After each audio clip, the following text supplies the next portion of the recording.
Chapter 9:15. Can you take it? I'm fine. Tang Bao blushed. I still have to go to the studio in the afternoon. Don't you need a rest? Di Hao Yin looked intimidating. How am I tired? I only work for a few hours a day. Moreover, she spent most of her time in tea. In tea, she would either eat or sleep. If she said that she wanted a rest, then she would really be unmotivated.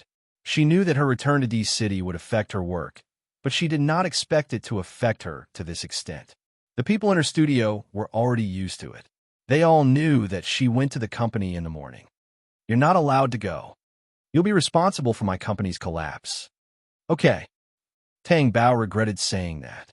He was happy to let Di Hao Yin be responsible for her, and he did not feel burdened at all. So, was she digging a hole for herself? It must have been Di Hao Yin who dug it for her. Not only did she let her guard down, but she also fell into it. I don't have to go to the company, but you can let me sleep with bowling at night. No discussion. If you can't do anything, then what exactly is okay? Tang Bao was unhappy. You don't have to go to work. Tang Bao did not want to be forced by Di Hao Yin. She could not do this, and she cannot do that. She did not have any freedom in her life. She did not have any human rights at all. After Tang Bao finished eating, she saw that Di Hao Yin was about to get up and said, "Dear brother, do you want me to feed you?" She looked at him with a witty and seductive smile. Di Hao Yin's dark eyes narrowed slightly, but he could not hide the deep luster in them. His body tensed up, and after a moment, his voice was low and hoarse. What kind of feeding are you referring to? Tang Bao's expression stiffened.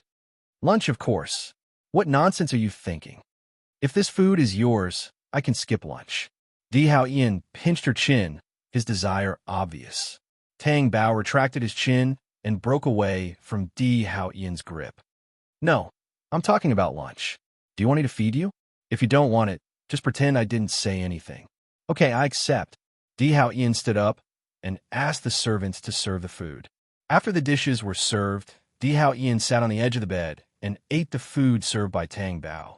His gaze was indeed fixed on Tang Bao. His deep black eyes, focused gaze, vast and dangerous. For some reason, Tang Bao felt that feeding was even more difficult than being fed. It was as if it was something embarrassing. She felt that Di Hao Yin was not eating, but eating something else with a hidden meaning.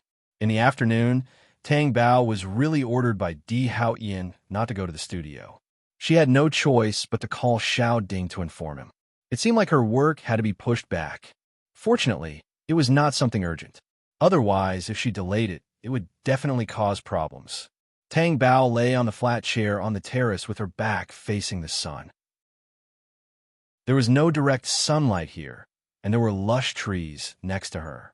The thick branches spread out like an umbrella, blocking the excess light. There were many ice cubes in the crystal bucket next to her. When the wind blew, she could feel the cool temperature. This was different from the air conditioner. There was the smell of green oxygen in the air. This was a natural coolness. Tang Bao turned her head and looked at Di Hao Yin, who was sitting next to her and holding a book in his hand. She asked suspiciously, "Can you do it?" The thing that men hate the most is to hear others say that they can't do it, especially when it comes from their wives. Di Hao Yin's gaze fell on the page and did not move as he said in a low and dangerous voice. Tang Bao pursed her lips. Was he thinking too much? She had just asked casually. From her point of view, it was Di Hao Yin's possessiveness that was causing trouble. However, she was wearing skimpy clothes and lying on the bed with Di Hao Yin next to her. No matter how she looked at it, she did not feel safe. However, Di Hao Yin was very focused on the book now. The book was none other than a book on acupuncture points. He was studying it. Di Hao Yin, why don't we hire a masseuse? Tang Bao chuckled with an expression that said, think about it. How can we let you do such rough work? Isn't it degrading? Di Hao Yin's eyelids lifted slightly. His dark eyes were bottomless and rippled under the light. How can it be rough work to serve my wife? Also, my skills are better than a masseuse. Do you have to brag like that? Acupuncture points are very difficult to find. Tang Bao was highly suspicious of Di Hao Yin's last sentence. Di Hao Yin's hand was a strategist in the business world. He was in charge of tea and stirred up a storm. She did not doubt him in that aspect. However, to have such a hand massaging her, firstly, it was not suitable. Secondly, it was not suitable. Thirdly, it was not suitable. It was not suitable in any way. She even thought that Di Hao Ian, who was so powerful, did not know how massage at all. That was the most important thing. If it was not for the massage, she would be the one suffering in the end, right? What kind of scene would that be? Have you forgotten how good your husband's fingers are? Di Hao Ian's dark eyes had a hint of wickedness. Tang Bao felt her body tense up. Her face was red and very hot. Then she got up immediately. I'm not massaging anymore. I'll go down and take a walk. As soon as she got up, she was pinned down. Di Hao Ian's heavy strength was right above her. At this moment, she felt as if she was being pinned down by a five-fingered mountain and could not move at all. Di Hao Ian, I'm not massaging anymore. I've already learned it. Don't you want to feel it? I don't believe in your skills. Tang Bao continued to struggle. No one knows your body better than I do, Di Hao Ian said confidently. Tang Bao was stunned. Her face started to turn red again. In certain aspects, he didn't know her very well. It would also make her feel helpless, and she could only compromise in the end. Tang Bao groaned. She could not help but make a sound from her throat. Is it sour? Sour. The book says that when you feel sour, it means that you've pressed the acupuncture point. Tang Bao naturally knew about this. However, wasn't it too magical for Di Hao Ian to press the acupuncture point so easily? Tang Bao suspected that it was a coincidence. After all, Di Hao Ian was pressing the acupuncture point with one hand and holding the book with the other. Who would believe that he could master it so quickly? However, Di Hao Ian was not just anyone. He was a godlike existence. His slender fingers changed the position of the acupuncture point. Tang Bao suddenly felt a sour feeling. Di Hao Ian, be gentler, like this? Di Hao Ian eased his strength. Tang Bao lay down and stopped struggling like before. Di Hao Ian was really something. When he pressed the acupuncture point, it was unbearably sore. However, once he released it, she felt very comfortable in her waist. Chapter 9:16. Tang Bao, who was enjoying the massage, was touched in a place that shouldn't be touched. She screamed and turned to glare at Di Hao Ian with a red face. You did it on purpose. No, I accidentally touched it. Di Hao Ian narrowed his eyes. Bao, are you overreacting? Tang Bao turned her face away angrily. She rested her chin on the soft pillow, and her face was red. Did Di Hao Ian really touch it accidentally? She wouldn't believe it. If you touch it again, I won't let you massage me obediently, Tang Bao threatened. Okay, Di Hao Ian agreed easily. Tang Bao bit her lip as she enjoyed Di Hao Ian's massage. She thought that she was overreacting now. She was already at the point where she couldn't even touch it. Her body wasn't like this in the past. Di Hao Ian massaged her waist and back, especially her waist, which he massaged for the longest time. After all, Tang Bao's waist was the most stressed every time. Tang Bao relaxed her body. Under Di Hao Ian's hands, she started to feel drowsy and then fell asleep. Di Hao Ian pressed his upper body down and kissed her face, but she didn't wake up. Kai Shizhen, who was at her wit's end, went to Di Junbai. Di Junbai was having afternoon tea in a cafe. When he saw her, his gaze didn't change, and he slowly took a sip of coffee. His lips were slightly damp, and he pursed them slightly. Kai Shizhen, who wasn't invited, took the initiative to sit opposite him. Her exquisitely painted face faced Di Junbai. Di Junbai slowly put down his coffee cup and looked at her. His gentle gaze didn't seem to change. He asked, "What's the matter?" "As long as you can let me return to the entertainment industry, I'm willing to do anything." Kai Shizhen begged him everywhere, but she was always rejected. Those people who used to suck up to her in the entertainment industry were now hitting her when she was down. Those who claimed to be her friends couldn't wait to cut ties with her when she was in trouble. She really had no other choice.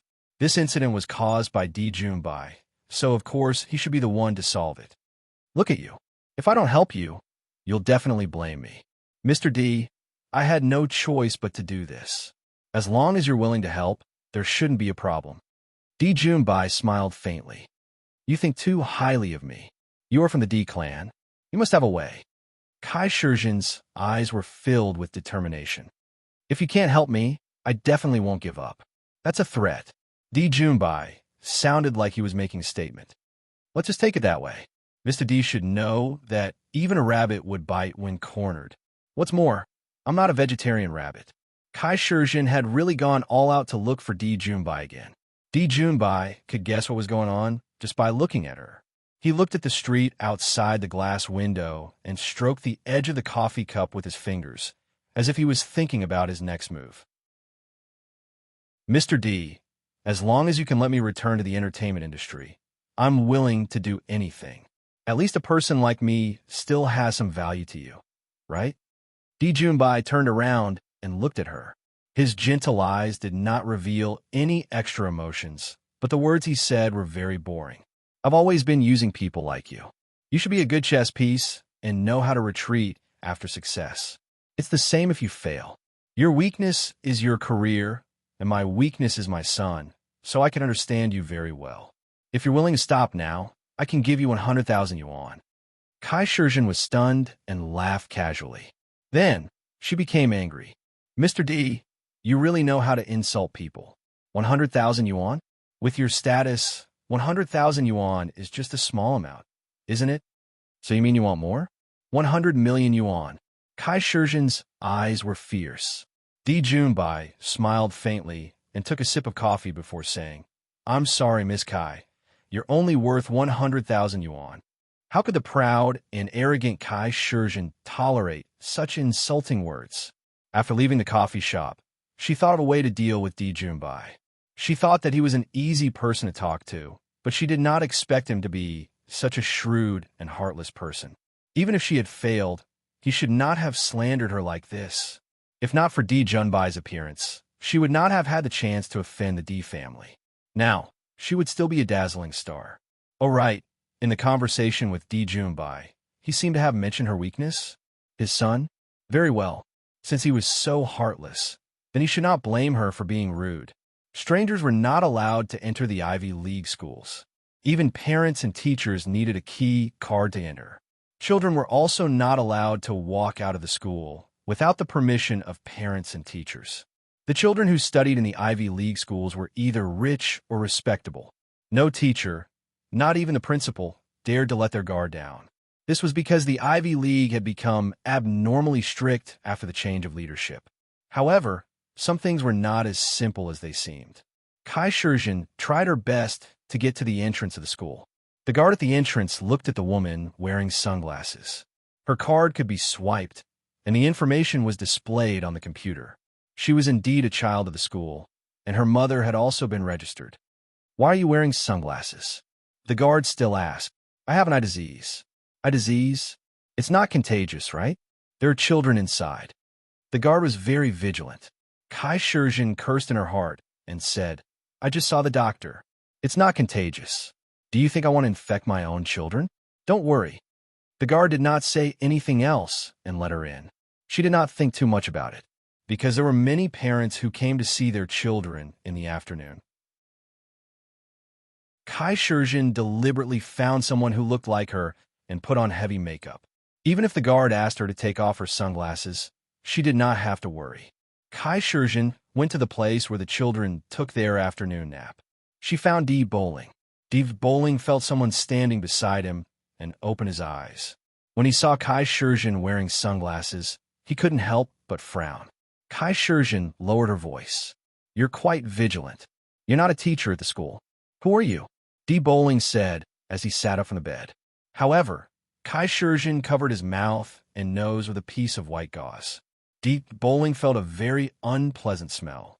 In the next second, his head was dizzy and he fell asleep. Kai Shijin looked at the unconscious D. Bowling and thought to herself.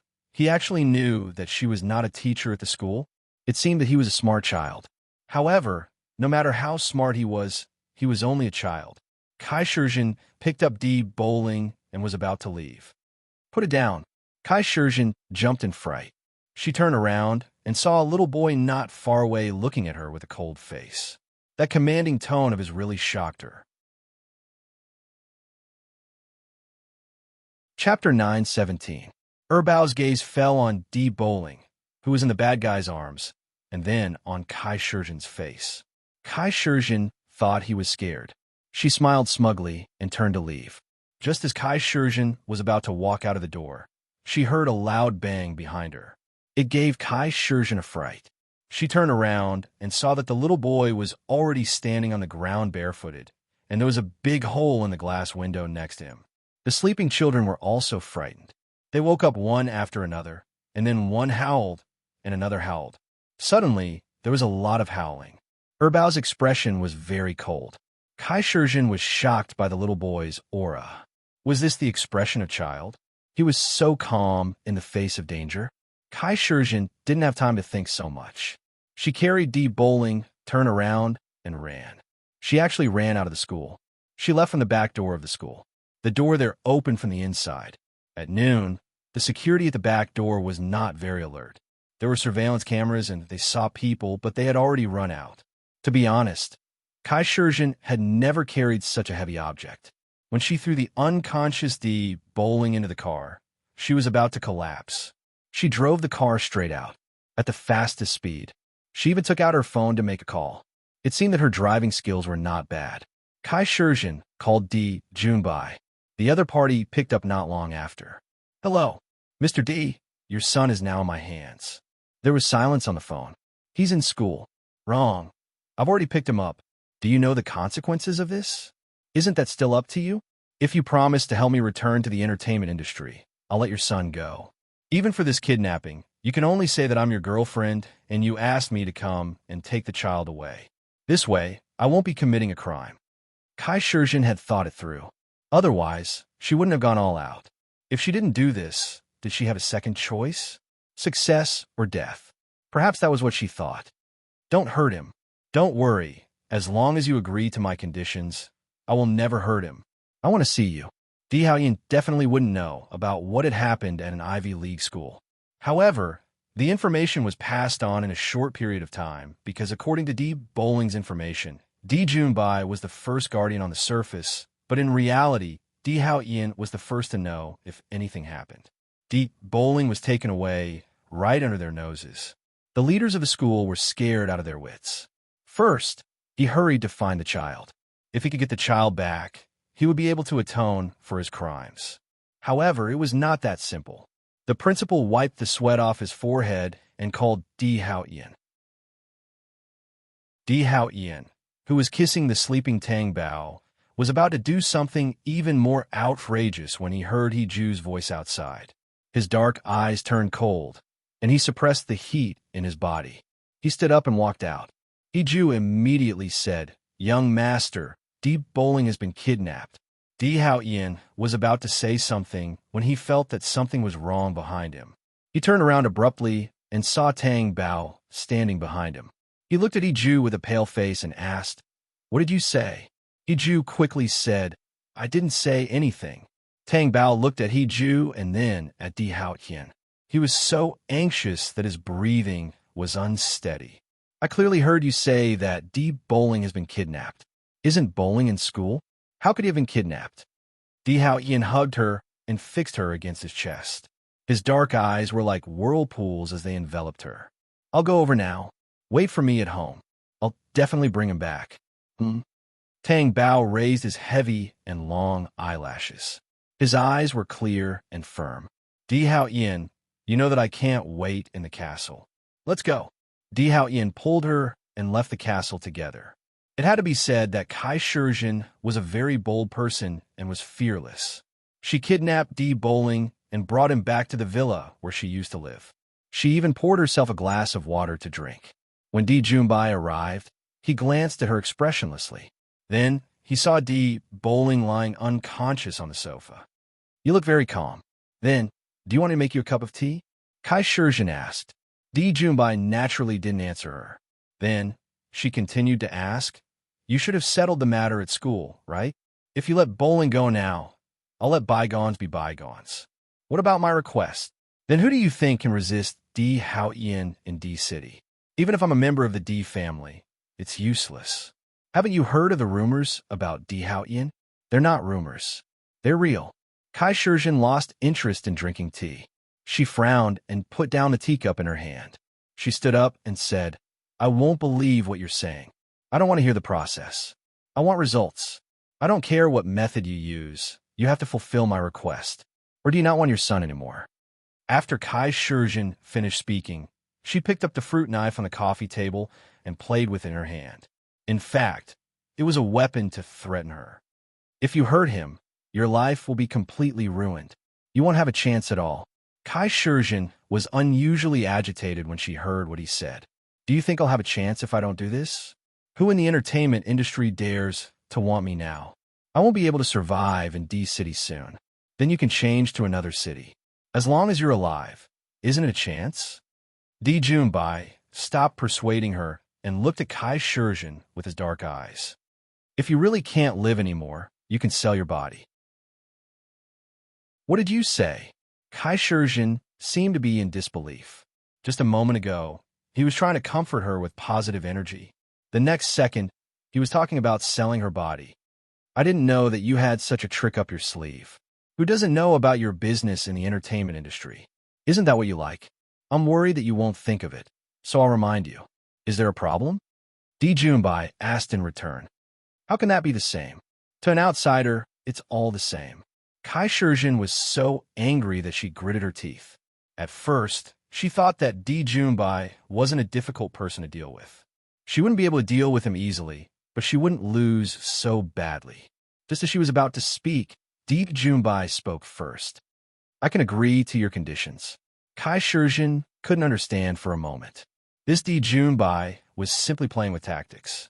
She couldn't understand him at all. You just said that you can't do it. Or was this your delaying tactic? Let me tell you, don't play tricks with me. I'm not that easy to fool. Didn't you say that no matter what method I have, as long as I satisfy your request? Now that I've agreed, you don't believe me? What kind of deal is this? Are you telling the truth? You're not lying to me? You said it yourself. You're not that easy to fool. Yes, Kai Shizhen did say that. Chapter 9:18. But when she thought about the fact that she still had Di Junbai's weakness in her hands, she became more courageous. Okay, then prove it to me. As long as you meet my requirements, I can release Di bowling right now. Okay, but shouldn't I know if my son is safe and sound? He hasn't opened his eyes yet. How do I know if something is wrong with him? Di Junbai asked. Kai Shizhen glanced at Di Bowling, who was still unconscious. There were indeed no signs of him waking up, but she knew in her heart that she hadn't drugged him too hard. After all, he was a child. She still knew her limits. But if she didn't let Di Junbai see that the child was safe and sound, this deal would be difficult. Anyway, he was just a child. She would be able to control him. Kai Shizhen picked up the cold water that she hadn't finished earlier and splashed it on Di Bowling's face. Di Bowling moved and opened his eyes. As soon as he sat up, he was stunned by the knife in Kai Shizhen's hand. Little boy, you better not move. Otherwise, the knife will cut your little face. Kai Shizhen waved the knife and warned Di Bowling. Then she looked at Di Junbai. See, your son is fine. Nothing happened to him. Let him come over. Di Junbai requested. Why are you asking for more than me? Kai Shizhen asked unhappily. Are you going back on your word? I said that I will agree to your request. Even if my son comes back to me, I won't go back on my word. Di Junbai said unhappily. That's not necessarily true. I can see that you are also a person who knows how to play tricks. And I'm not that stupid. Di Bowling saw his situation from the moment he opened his eyes. He also saw Di Junbai, who was negotiating with the woman who kidnapped him. Although he didn't know why he was kidnapped, this feeling really made him very uncomfortable. Yes, he wasn't afraid. He just felt very uncomfortable. Since I'm here, you have to return my son to me first. I can only be at ease if he returns to my side. What if I'm worried about you? Kai Shizhen was determined not to let him go. Di Junbai looked at her coldly and walked forward. Don't come any closer. Kai Shizhen pointed the knife at Di Bowling's neck. Don't move. Di Junbai's expression changed, and he stopped moving forward. As long as you don't come any closer, I won't move. Otherwise, I'll go all out. Kai Shizhen looked like a neurotic. Di Junbai really didn't dare to walk up just like that. If Di Bowling was hurt, the consequences would be unimaginable. Di Junbai looked at Di Bowling and comforted him gently. Don't be afraid. Nothing will happen. Daddy will save you. Okay, Di Bowling replied. What do you want me to do now? Di Junbai asked Kai Shizhen. He had no choice but to do whatever Kai Shizhen asked him to do. Then call Di Hao Yin now. How should I say it? You don't need me to teach you how to do it, right? Kai Shizhen asked. Di Junbai did not say anything. He took out his phone and called Di Hao Yin. However, before the phone rang, someone was thrown in from outside. The person was the villa's security guard. What's wrong with you? Kai Shizhen was displeased. Can't you walk properly? Outside? We're surrounded outside. The security guard was scared out of his wits. As soon as he finished speaking, a tall black figure walked in with a strong aura. Di Hao Yin looked at the scene inside with a sinister expression.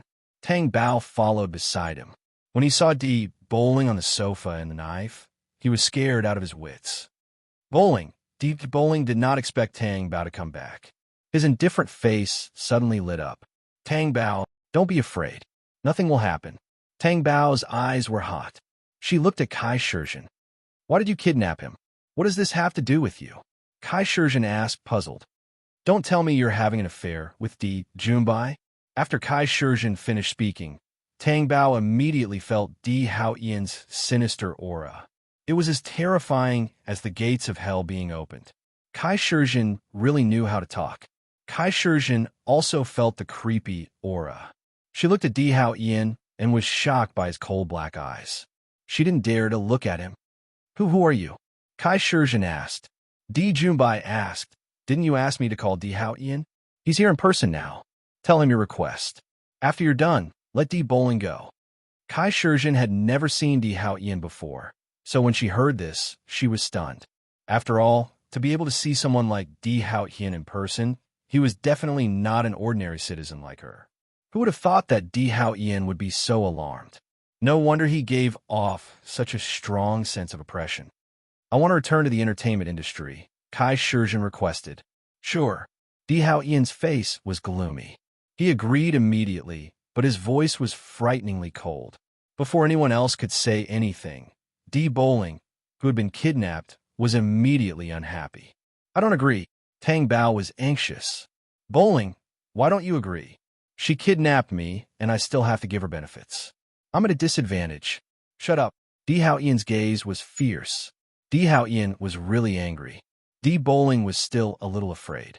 After all, the person who wasn't afraid of Di Hao Yin might not have been born yet. He couldn't help but feel aggrieved and kept quiet. Why are you being so fierce? I'm not your son. Kai Shizhen asked Di Hao Yin. Can I really return to the entertainment industry? Do I have to say it again? Di Hao Yin looked very patient. Then call my former boss. I want to be sure. Although Kai Shizhen was terrified, she still stated her request. The hurricane in Di Hao Yin's dark eyes was already settling, but he still looked calm on the surface. Just as he was about to say something, Kai Shizhen, who had tasted hope and let her guard down, did not notice Di Bowling's little movements. However, the others noticed. Di Bowling got off the sofa and ran to the side. Kai Shizhen noticed and chased after him with a knife in her hand. Di Hao Yin directly took out his gun, and Tang Bao was so scared that his mind went blank. Just as Kai Shizhen's knife was about to land on Di Bowling's back, Di Junbai, who was closest to Di Bowling, grabbed Di Junbai and stabbed the knife directly into Di Junbai's back. Ouch! Di Junbai grunted. The gun was fired, and the bullet went through Kai Shizhen's hand. Kai Shizhen screamed and retreated, not daring to go forward. Tang Bao quickly ran forward. Di Junbai had a knife in his back, but Di Bowling was safe and sound. If it wasn't for Di Junbai, the knife would have been stabbed into Di Bowling's body. Tang Bao's face turned pale at the thought of it. Daddy, Daddy. Di Bowling saw the knife in Di Junbai's body, and his little face turned pale.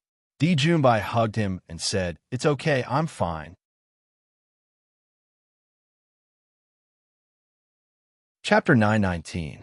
He hurriedly walked over to Di Hao Yin and said, "Send him to the hospital." Di Hao Yin did not say anything. His face was cold and gloomy. Di Junbai was sent to the hospital. Other than the loss of blood, there were no other injuries to his vitals. When the doctor came out and said that Di Junbai was fine and could go in to see him, the first person to run in was Di Bowling. Tang Bao stared blankly at Di Bowling, who was running in. He could not help but say gloomily, to him, Di Junbai is his daddy, his only family. Didn't you see how frightened Bowling was when Di Junbai was injured just now? I saw it. Di Hao Ian's expression was not good from the beginning. He was wondering if this was Di Junbai's act. Di Junbai was a shrewd person. Would he really protect his son like this? He doubted it.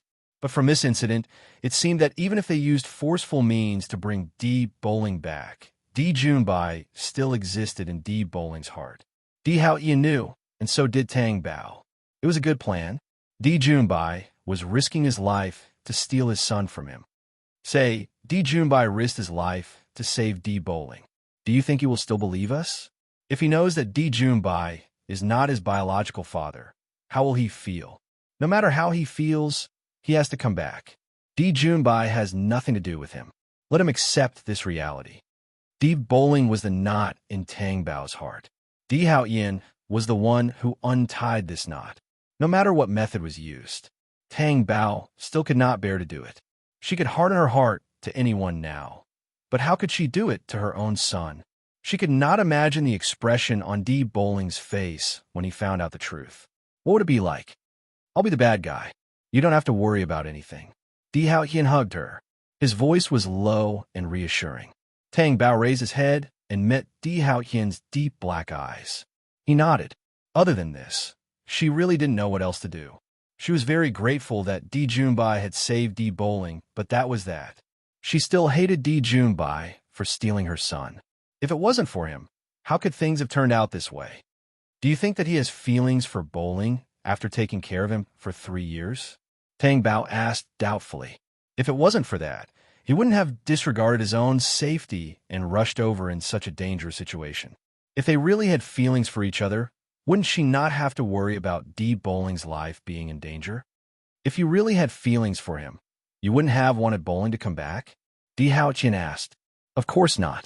Even if they had feelings for each other, with Di Junbai's personality, I really don't feel at ease letting him teach Di Bowling. Who knows how he will lead my son astray? Tang Bao said uncomfortably. He's our son. No one can take him away. Di Hao Yin told her. You take Bowling back first. I have something to say to Di Junbai. What do you want to say? I can't listen. Tang Bao looked up and asked unhappily. I want you to take Bowling away. When Di Hao Yin was about to push the door open, Tang Bao grabbed his arm. In the villa, when Kai Shizhen stabbed Bowling with a knife, did you really not have time to take out your gun? After Tang Bao finished asking, she felt Di Hao Yin's dark eyes become deep and sharp. She quickly changed her words. I was just asking. You definitely didn't have time. I shouldn't have asked that. Let's go in. Tang Bao just felt that Di Hao Yin's movements couldn't have been slower than Di Junbai. Di Hao Yin didn't blame her for doubting him. He turned his face and pushed the door open. Inside, Di Bowling was leaning over the bed and talking to Di Junbai. His little face was filled with worry. Di Junbai had a gentle smile on his face. Di Hao Yin appeared in the ward in a dignified manner. He looked at Di Bowling and said, You go back with Tang Bao first. Why? I don't want to. I want to stay here with Daddy. Di Bowling's little face was stubborn. Di Hao Yin's dark eyebrows were slightly furrowed. Di Bowling was a little afraid, and his little body shrank back. Tang Bao quickly walked forward and took Di Bowling's little hand. You'll disturb his rest if you keep staying here. She really couldn't bring herself to call Di Junbai Daddy. You go back with me first, okay? Then can I visit Daddy again next time? Di Bowling glanced at Di Hao Yin and asked. Yes, Tang Bao said to him. Di Bowling nodded and turned to Di Junbai. Daddy, have a good rest. I'll visit you again tomorrow. Okay. Di Junbai smiled. Tang Bao took his hand and left. The door of the ward closed, leaving only Di Hao Yin and Di Junbai inside. Not a bad plan, Di Haotian said expressionlessly. I don't know what you're talking about. You don't know? You don't have to be so secretive in front of me. Di Haotian's expression was cold. Di Junbai looked calmly at Di Haotian. I really don't know what you're suspecting, but I know one thing. Your gun could have fired before I blocked the knife, but I didn't hear the gunshot. Instead, the knife stabbed into my body. But brother, I don't blame you.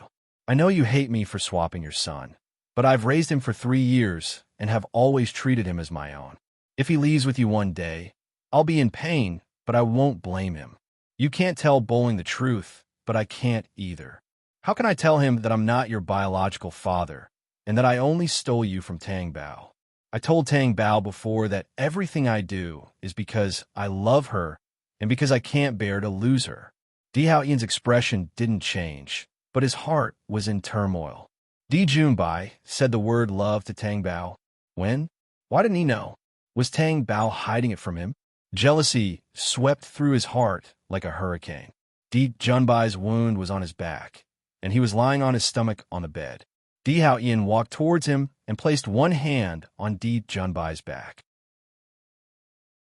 On the wound, ouch. Di Junbai was in so much pain that his face turned pale and his body trembled. What's wrong? Does it hurt? Di Haotian bent down slightly and asked with a cold and emotionless face. Ouch. Di Junbai felt the wound on his back open again. It was even more serious now. Soon, the strong smell of blood filled the air. That's it. I haven't used any strength yet. Di Haotian's voice was filled with terrifying hostility. No one would believe that you, as an older brother, would bully your biological younger brother like this. Di Junbai's forehead was covered in a layer of cold sweat due to the pain. Biological younger brother? I'm curious too. Why are you so similar to your father? But I think you're even more stupid than him. Will you die a more miserable death than him?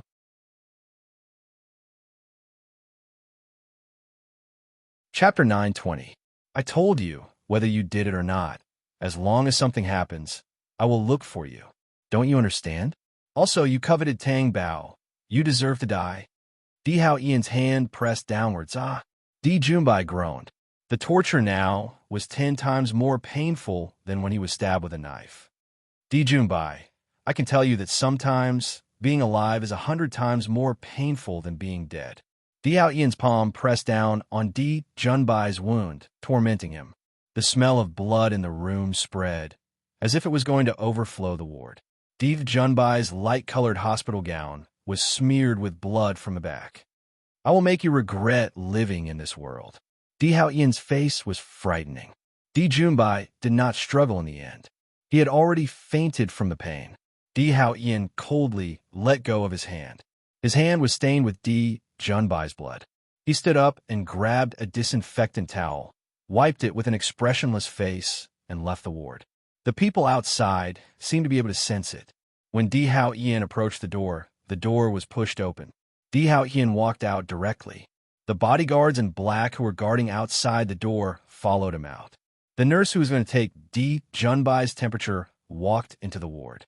When she saw the scene inside, she was so shocked that she dropped the tray containing the thermometer on the floor. Then she rushed to the rescue. Di Junbai had lost a lot of blood. After a blood transfusion, his life was stabilized at night. He was the only one in the ward. He was still lying on his stomach. His face was even paler than when he first entered the hospital. His eyes were closed. It was not clear if he was sleeping or thinking about something. His pale face made him not look like a patient. Instead, it made him look a little scary. Di Bowling stayed in the castle at night. Tang Bao accompanied him on the bed in the room at night, telling him stories and telling him about the famous works. As she spoke, her sleeve was tugged. Tang Bao saw Di Bowling staring at her with wide eyes. She could not help but ask, "What's wrong? My daddy will be fine, right?" Di Bowling asked, "Don't you believe the doctor's words? If something happened, he would be transferred to the ICU. Don't worry, nothing will happen to him." Tang Bao, I trust you more. Tang Bao smiled and patted his head. His hair was very soft and tickled her palm. I met a friend some time ago. She told me about her problem. I want to ask you, if it happened to you, what would you do? Tell me about it. My friend got married and got pregnant. She gave birth to a girl.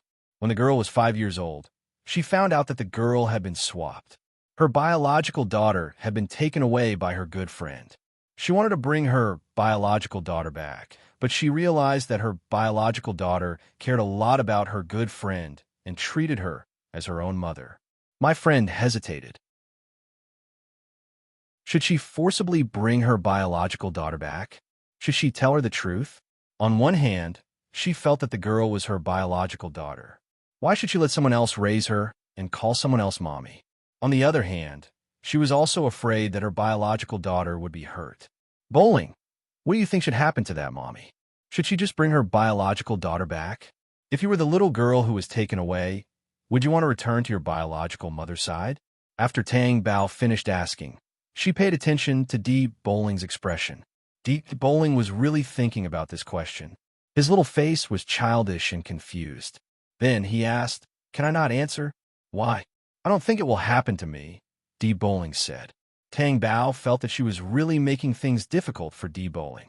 It was really a little cruel to ask such a profound question to a child. D. Bowling was unwilling to answer. Was it because he did not want to return to his biological mother's side? Tang Bao originally wanted to test him, but in the end, she became timid. She was even afraid that D. Bowling would say that the little girl should not return to her biological mother's side. After all, the little girl's heart had already regarded someone else as her biological mother. She put down her book and hugged D. Bowling's little head. "Then don't answer." The story she told was far less distressing than what she had experienced in reality. She did not want to let D. Bowling choose. He was her baby. She did not want him to be hurt in any way. However, if D. Bowling continued to stay by D. Junbai's side, it would be torture for her. Tang Bao did not stay in D. Bowling's room for long. After he fell asleep, she returned to her own room because she had something on her mind. After entering the room, D. Hao-yin was leaning against the window. One of his long legs was bent lazily. He was holding a wine glass in his hand. The liquid inside was swirling slightly. His tall figure was reflected in the large glass behind him. The lines of his figure were deep. D. Hao-yin's gaze fell on the wine glass in his hand. After Tang Bao entered the room, he did not look up. It was as if he was immersed in something. However, Tang Bao still felt the abnormality in the air.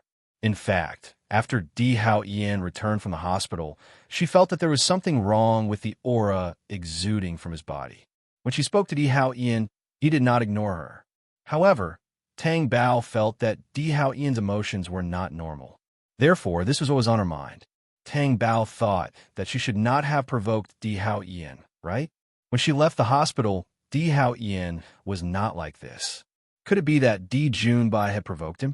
If it was D. Junbai, why did she feel that terrifying coldness? Tang Bao pretended that nothing was wrong and walked towards D. Hao-yin. "Are you done showering?" "I'm wearing a shirt." D. Hao-yin looked up. His dark eyes were deep and sharp. It was as if they could swallow a person's fear. "Oh, I didn't notice." Tang Bao chuckled. "You didn't notice? Or are you feeling guilty?" "What am I feeling guilty about?" Tang Bao did not understand D. Hao-yin's words. D. Hao-yin did not say anything. He reached out and circled around her neck. He pulled her closer, and his thin lips directly and domineeringly kissed her defenseless little mouth. "Oh!" Tang Bao's long eyelashes fluttered. The tingling sensation made Tang Bao struggle slightly. Was this a kiss? He was punishing her. D. Hao-yin. Tang Bao wanted to struggle. However, D. Hao-yin was able to hold her down with one hand. She could not pull her hand out of his palm. "You don't want to be kissed by me?" D. Hao-yin asked as his lips parted slightly. His expression was a little cold. Tang Bao only felt that D. Hao-yin was bewildering, especially when her lips were hurting from his kiss. She did not look too good. "When did I say that I don't want to be kissed by you?" Tang Bao's attitude made D. Hao-yin's expression even colder. He suppressed the anger in his body. Tang Bao was also in a bad mood. She turned around and wanted to leave. D. Hao-yin's gaze was fierce. He reached out and pulled her back forcefully. Tang Bao only felt the world spinning. She was already pressed against the French window. D. Hao-yin's dark shadow was pressing down on her.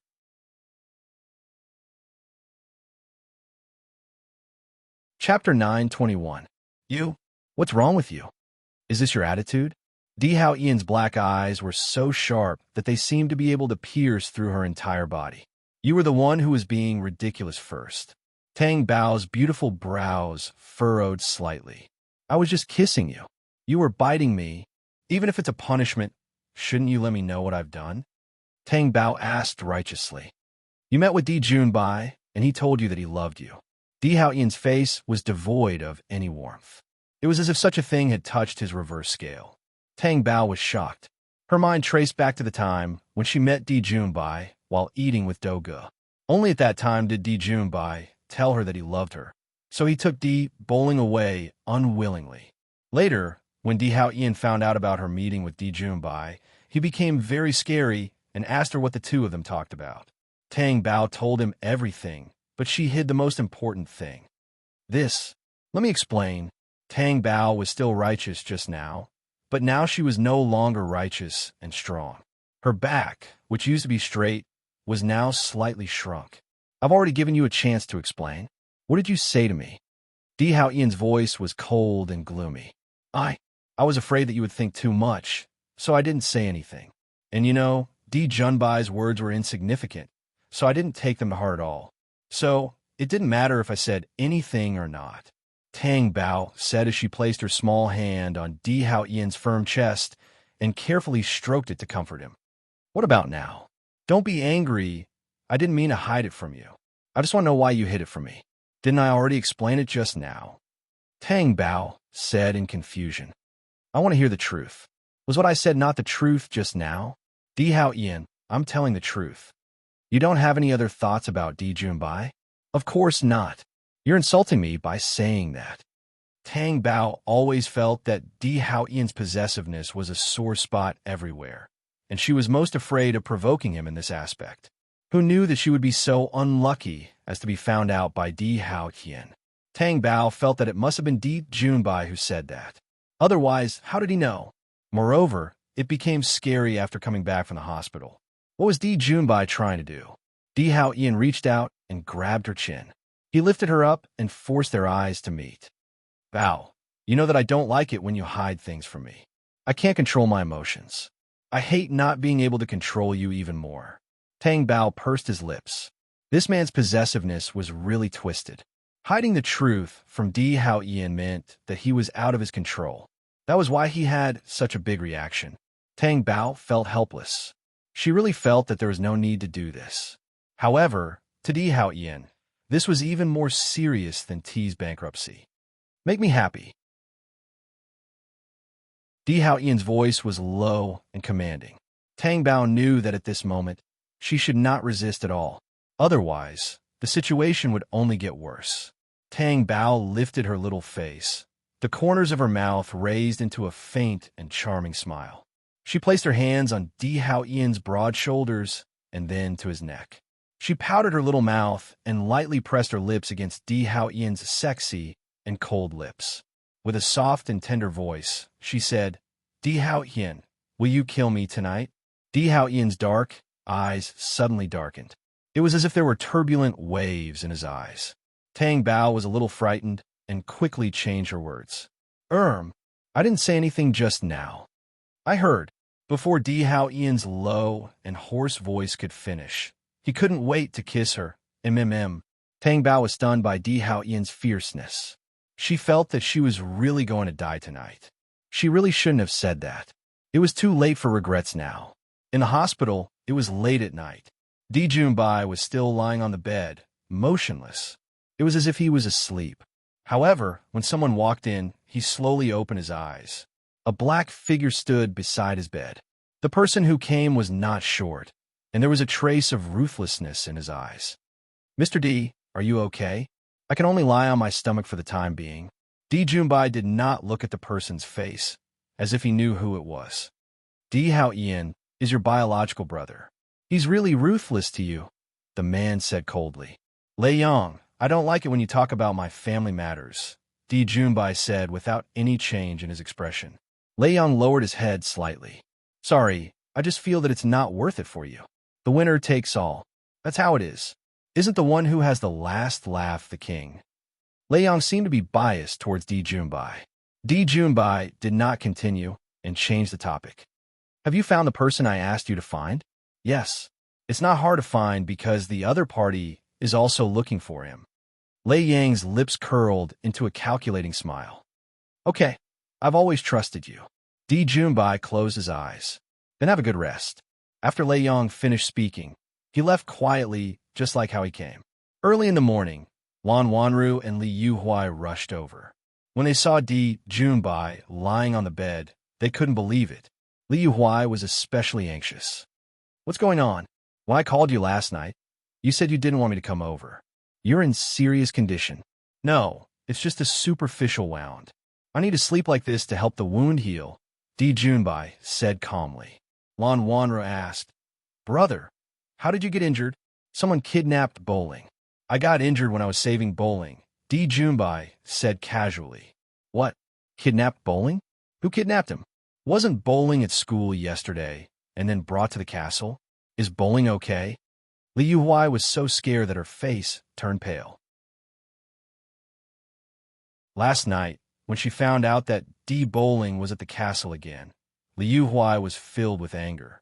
Thinking that Di Junbai was in the hospital, she didn't pursue the matter and was worried about Di Junbai's condition. She didn't expect him to get injured like this. Someone broke into the school and took Bowling away. However, he was just shocked and didn't get injured.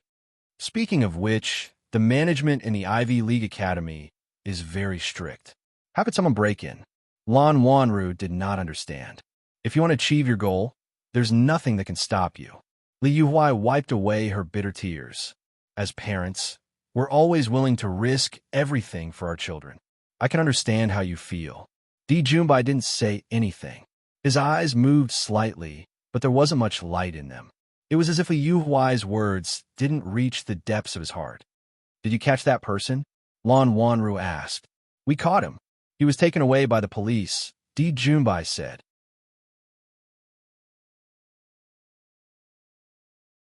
Chapter 922. We can't let such a person go, Lan Wanru agreed. Li Yuhuai thought of something and asked, Who is that person? Why did he kidnap Bowling? Does he have a grudge against you? He wants money. If he wants money, he has to ask the Di family. Why is he so stubborn? Li Yuhuai sneered. Lan Wanru didn't say anything. She couldn't help but glance at Di Junbai. She knew that things weren't as simple as they seemed. Why did he have to coincidentally kidnap Di Bowling? However, it seemed that Di Junbai didn't want to tell her the truth. Lan Wanru didn't want to ask too much. There was no need to ask what Di Junbai wanted to say. Then, could this kidnapping have something to do with the castle? In Lan Wanru's heart, there was only Di Haoyan. She didn't care about anyone else. While I'm not at home, don't let Bowling stay in the castle all the time. If you really can't do it, you can go look for Annie, Di Junbai said. Of course I won't let Bowling stay in the castle all the time. Whose son is Bowling? What a joke. Li Yuhuai immediately lost her composure. Her face was full of anger. Therefore, after leaving the hospital, she turned around and wanted to go to the bungalow. Lan Wanru naturally missed her brother Haoyan. She said, Auntie, I'll go with you. Bowling will definitely be happy if there's one more person going to pick up Bowling. You're not feeling well. Don't tire yourself out, Li Yuhuai said, feeling sorry for her. It's okay. Bowling is my only nephew. He's so cute and sensible. I miss him so much after not seeing him for a night. Auntie, let me go. Okay, let's go then. They went to the bungalow. Yu Song-hwan was fine when he saw Lan Wanru, but when he saw Li Yuhuai, he felt a headache coming on. The Buddhist scriptures he had just read were all for nothing. Li Yuhuai didn't know how to read people's expressions. As soon as he went in, he wailed, Sister-in-law, you have to help me. Yu Song-hwan was speechless. He didn't want to talk to her. It was unlucky to hear her bawling like that. Auntie Wong joked. Old Madam is a vegetarian and prays to Buddha.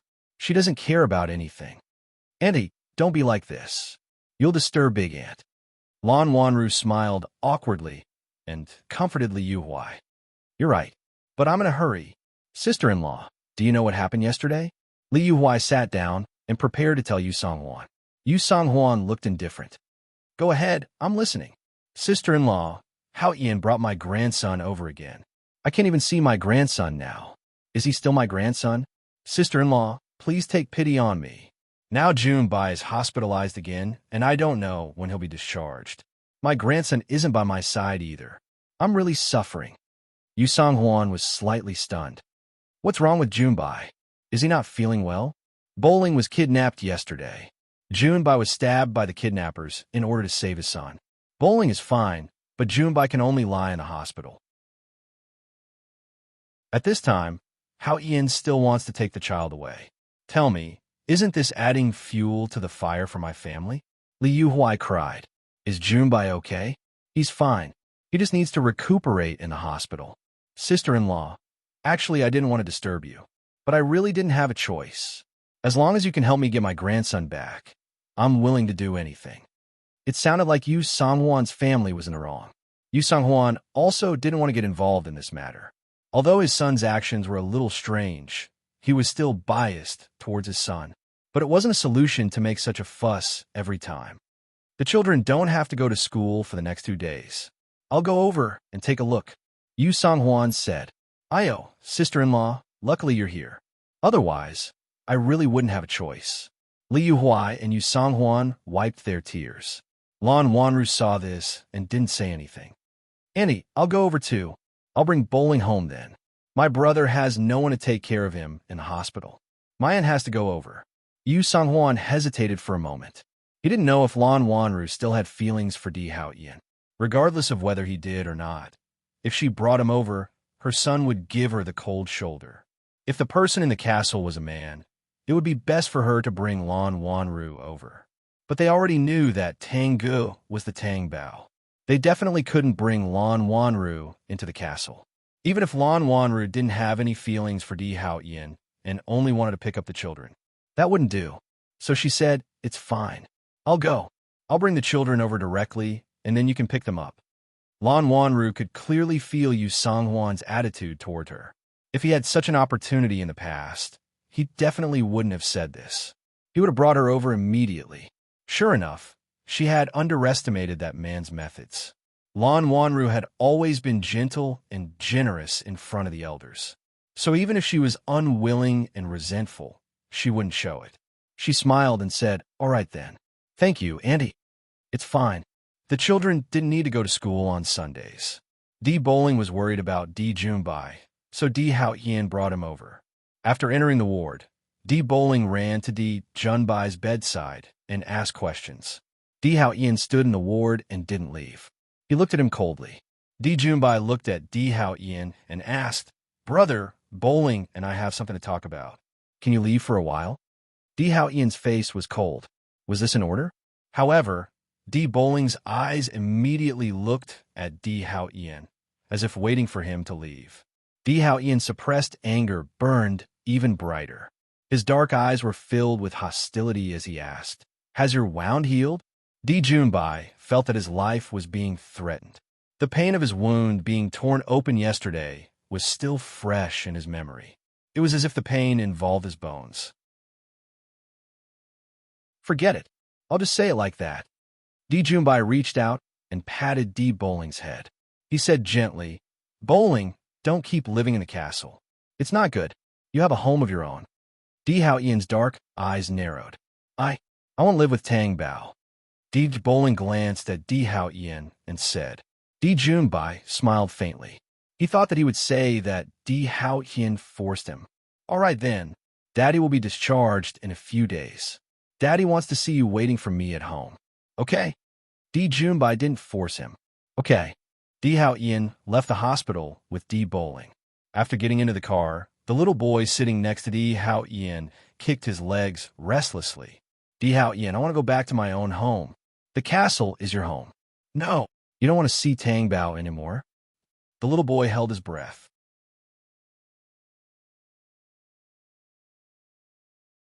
Chapter 923.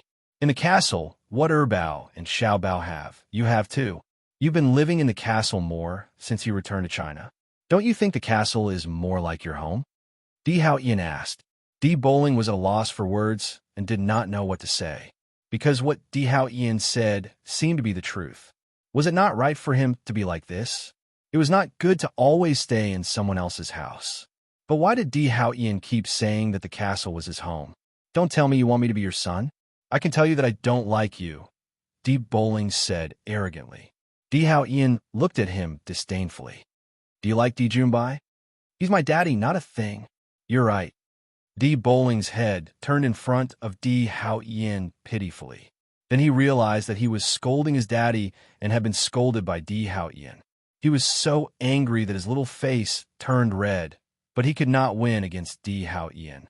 Di Bowling thought reluctantly that he had finally met a worthy opponent in his life. Di Hao Ian did not hear Di Bowling say anything. He turned his eyes slightly and saw Di Bowling sitting there angrily, yawning. Di Bowling was still sulking when he was carried over. Don't hug me. Do you want to be spanked again? Little Bowling's struggling movements froze, and he did not dare to move. He was most afraid of being spanked, and Di Hao Ian always spanked him hatefully every time. What a hateful person. Di Hao Ian saw that he had calmed down and just held him in his arms. Di Bowling nestled in his arms helplessly. He couldn't resist, and he couldn't resist. He could only cooperate. Not long after, Di Bowling's eyelids were heavy. He yawned and closed his eyes. After a while, the sound of even breathing could be heard. Di Hao Ian stared at Di Bowling's little face. The more he looked at it, the more similar it looked to Tang Bao. If it was a little girl, it would be more similar, right? Even if Di Bowling's eyes were closed, his eyeliner was very similar to Tang Bao's. Therefore, when he saw Di Bowling for the first time, he recognized him at first glance. To him, Tang Bao's appearance had already been branded into his mind. Others might not be able to see it, but he couldn't. Di Hao Ian looked at Di Bowling's sleeping face with fatherly love. However, when she thought of how he looked like a little devil, she couldn't help but pinch his round cheeks. There was no reaction. He was in a deep sleep. You're the most obedient only. When the car arrived at the castle, Di Bowling was still asleep. It was like a cradle, allowing him to sleep soundly. Di Hao Ian got out of the car and carried him vertically with one hand. Di Bowling's little head rested on Di Hao Ian's broad shoulder, and he woke up a little alert. The key was that his sleeping position was not as comfortable as before. He opened his eyes and was a little sleepy. Only then did he realize that they had arrived at the castle. You're awake? Yes. Di Bowling rubbed his eyes. How could he not wake up when he was hugging him like this? Was he doing it on purpose? Di Hao Ian was doing it on purpose. When they entered the hall, Tang Bao was playing flight chess with the two babies. When she saw Di Hao Ian and Di Bowling, she quickly said, Bowling, come here. Di Hao Ian put Di Bowling down. Di Bowling walked over, and Tang Bao gave her position to Di Bowling. Tang Bao walked to Di Hao Ian's side and asked, How was it? It's nothing. I came back after watching. Di Junbai didn't say anything, did he? Why did Di Junbai say it and not Di Bowling? Di Hao Ian's possessiveness flared up again. Tang Bao opened her mouth, but she was momentarily stunned by Di Hao Ian's question. Di Hao Ian, however, insisted on interpreting it as something else. His face darkened. Is it difficult to answer? I just think that your question is very strange. How is it strange? It's normal for me to ask this question. After all, Di Junbai is an adult and Di Bowling is a child. Yesterday, he said those words in front of you. Who knows what he'll say next? Tang Bao said unhappily. What are you afraid of? Di Hao Ian's dark eyes darkened. I'm not afraid. If there's nothing, then there's no need to worry. Unless you're hiding something from me. Di Hao Ian's eyes turned cold. Tang Bao's guard immediately rose. She said agitatedly, I'm not. Mommy, what's wrong? Xiao Bao looked over and asked. It wasn't just Xiao Bao. Xiao Bao asked, as the other children looked on. Nothing, nothing. Go on with your games. Tang Bao laughed dryly. When the children continued to play, Tang Bao turned to look at Di Hao Ian. Why would I hide anything from you? Even if I did, you were the one who found out in the end. Tang Bao didn't know why Di Hao Ian had to be so vigilant. It was as if she would really run away with Di Junbai. She was already the mother of 3 children. Where could she run away to? It's good that you know. Di Hao Ian looked at her dangerously. Tang Bao did not do anything, but he still had a feeling of fear and trepidation. Last night, She was almost certain that she would die and wouldn't live to see the sun the next day. Fortunately, her vitality was tenacious and she survived. If she provoked Di Haotian again today, Tang Bao was sure that she wouldn't live to see the sun the next day. Di Haotian was scarier than a beast in that aspect. She was almost killed by him. Damn it, he only changed the bed sheets 3 times last night. Ha! Young master, young madam, old madam is here. Lian came over. Yu Songhuan came over after taking a nap in the afternoon. When she entered the hall, she saw that everyone was there. She also saw Di Bowling, who was playing with the 2 babies. This child was really here. Mom. Tang Bao saw Yu Songhuan and called out. No matter what happened between her and Yu Songhuan, now that she had chosen to be with Di Haotian, she should let bygones be bygones. It was natural for him to call her mom. Yu Songhuan's eyes flashed, and he nodded. Yes, they're all here. When the children saw Yu Songhuan, they also greeted her politely, Grandma. Di Bowling also greeted her, Ma'am. Di Haotian said, Call me Grandma. Di Bowling's face was cold. The last time he followed his grandmother to the bungalow, he called her that. He suspected that Di Haotian didn't like him, but he still changed his words. Grandma. It's okay. You can call me whatever you want. Yu Songhuan smiled and walked over. What are you playing? Xiao Bao answered bravely. Grandma, it's aeroplane chess. My classmate gave it to me. It's really fun. Really? That's great. Yu Songhuan patted her little head. Yu Songhuan only had one son, Di Haotian. She had wanted to give birth to a daughter, but she never got pregnant. Now, she had a little granddaughter who was precious to her. It couldn't be better to have grandchildren.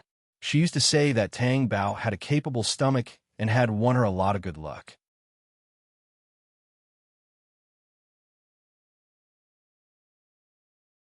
Chapter 924. If Tang Bao knew what Yu Songhuan was thinking, she would definitely refute him. It's not that my stomach is strong, it's that your son is too scary. Yu Songhuan couldn't help but take another look at Di Bowling. Although he was Li Yuhuai's biological grandson, it had to be said that he was very happy to see this child. He was cute and pretty, and his little face was like carved jade. The way he put on his face was very interesting. However, she couldn't keep him in the castle forever.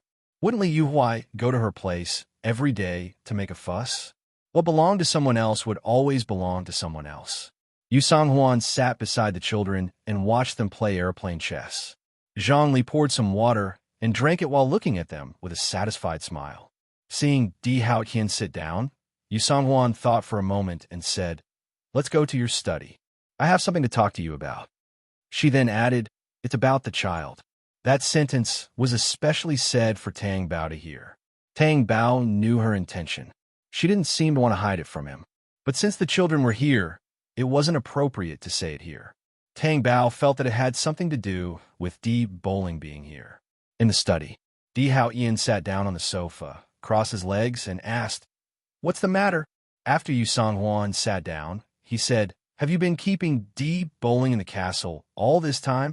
Did you know that Li Yuhuai went to my place to make a fuss again? I thought she was exaggerating, but I didn't expect you to really keep her son in the castle. Is this appropriate? What's inappropriate about it?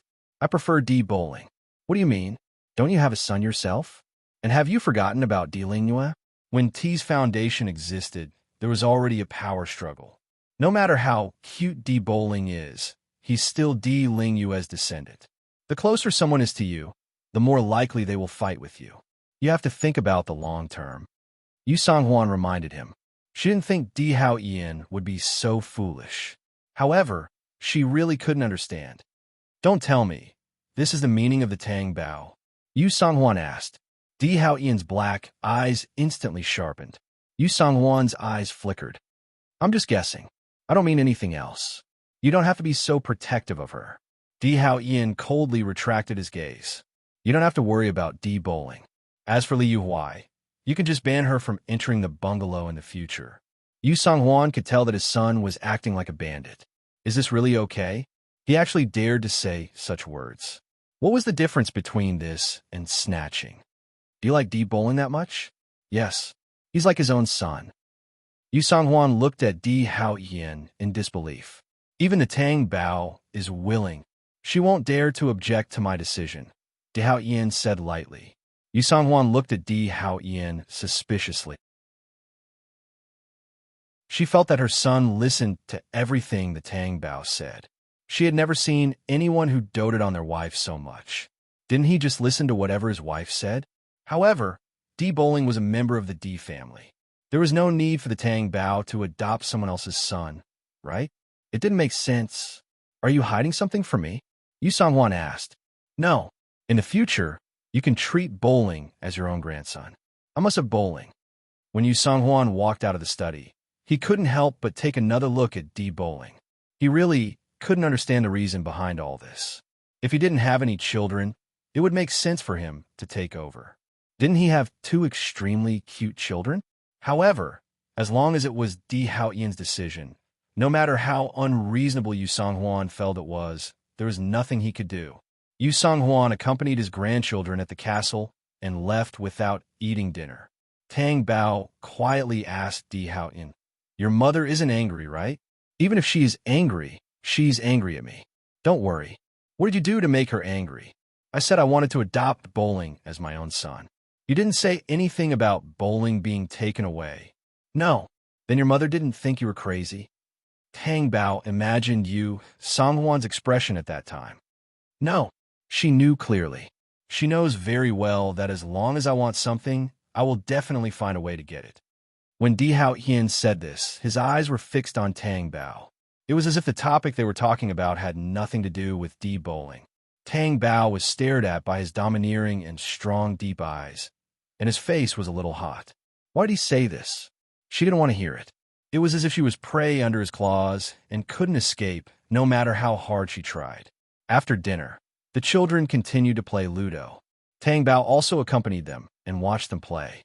Occasionally, he would join in, as if he was still a child. Di Hao Yin looked at Tang Bao, his dark eyes full of deep affection. Then, he felt a little itchy. His body was restless. He couldn't bear to watch the TV anymore. Or rather, ever since Tang Bao appeared in front of him, he didn't even look at the TV. He didn't even know what was on it. His entire body was filled with restless genes. His dark eyes deepened. In the end, he couldn't take it anymore. He stood up and walked towards Tang Bao. Tang Bao was throwing dice when someone grabbed her arm and pulled her up. Tang Bao was stunned. When she turned around and saw the person who pulled her, she thought something had happened. When she reached the room, she asked, "What's wrong?"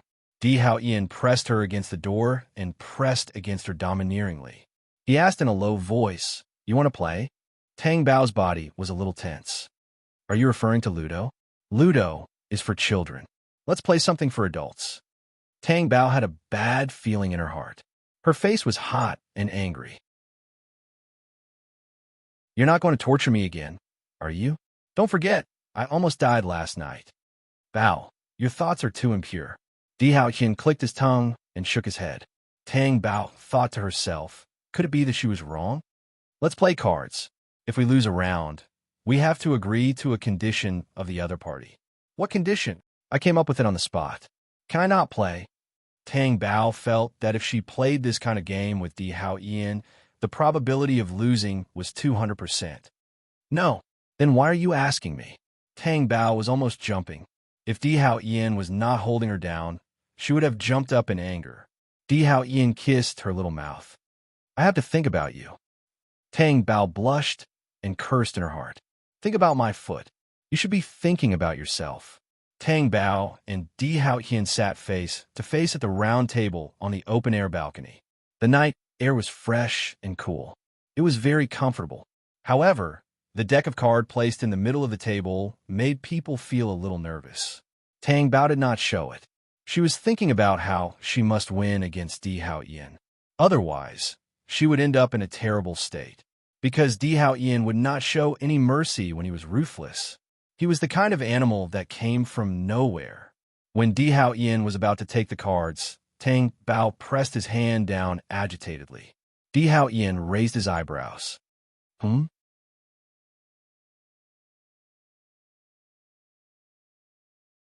Chapter 925.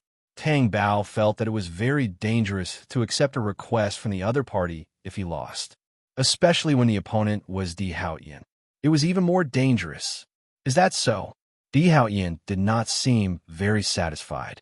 The most bet is to lose and then accept a request from the other party.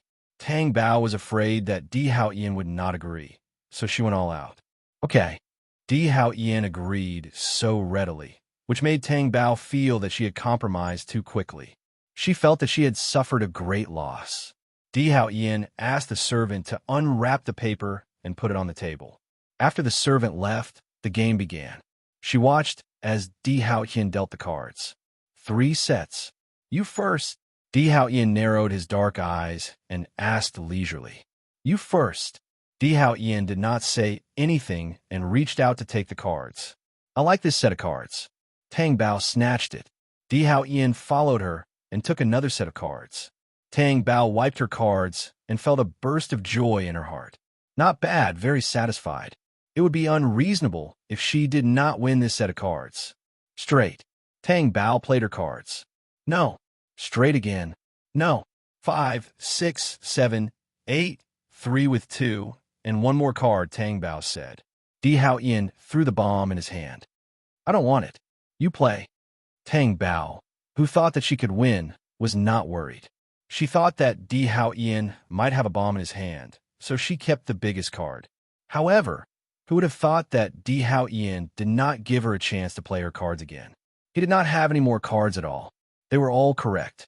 Therefore, Tang Bao lost the first round. Did you stick it? I admit defeat. Tang Bao shrugged nonchalantly. Anyway, it was not a game to decide the winner. A long piece of paper was stuck on Tang Bao's little face. Then, he continued to play cards. He did not expect that he would lose 4 consecutive rounds of Tang Bao. There were 2 slips of paper on each side of his face. Di Haoyan's black eyes fell on Tang Bao's face from time to time. He felt that Tang Bao was so adorable that it made his body tense up. Quan Shun, I win. Tang Bao played his biggest card. Di Haoyan didn't want it, so Tang Bao directly threw out the cards in his hand. Straight. Di Haoyan felt very good about his loss. His dark eyes stared deeply into Tang Bao's eyes, which were shining because of his victory. There is nothing more beautiful and attractive than the look in her eyes. Tang Bao stuck the note directly in the middle of Di Haoyan's forehead. He moved his little head closer and asked, Di Haoyan, are you getting carried away? You haven't lost before, right? How does it feel to be defeated by me? You want to know? Of course I do. If you don't mind, you can tell me. Tang Bao tried to hold back his laughter. Di Haoyan looked at her adorable face and felt his heart itch even more. However, he remained calm on the surface. In a flash, when the smile on Tang Bao's face deepened, Di Haoyan blew a gust of wind and the note on his thin lips flew up. Tang Bao, who was still smiling smugly, instinctively closed his eyes when the note flew over. Then, he felt a soft covering on his lips. His long eyelashes fluttered and opened slightly. The note on Di Haoyan's face was like a torn seal, making him dangerous. He kissed her directly on the lips. Tang Bao was caught off guard and was caught off guard.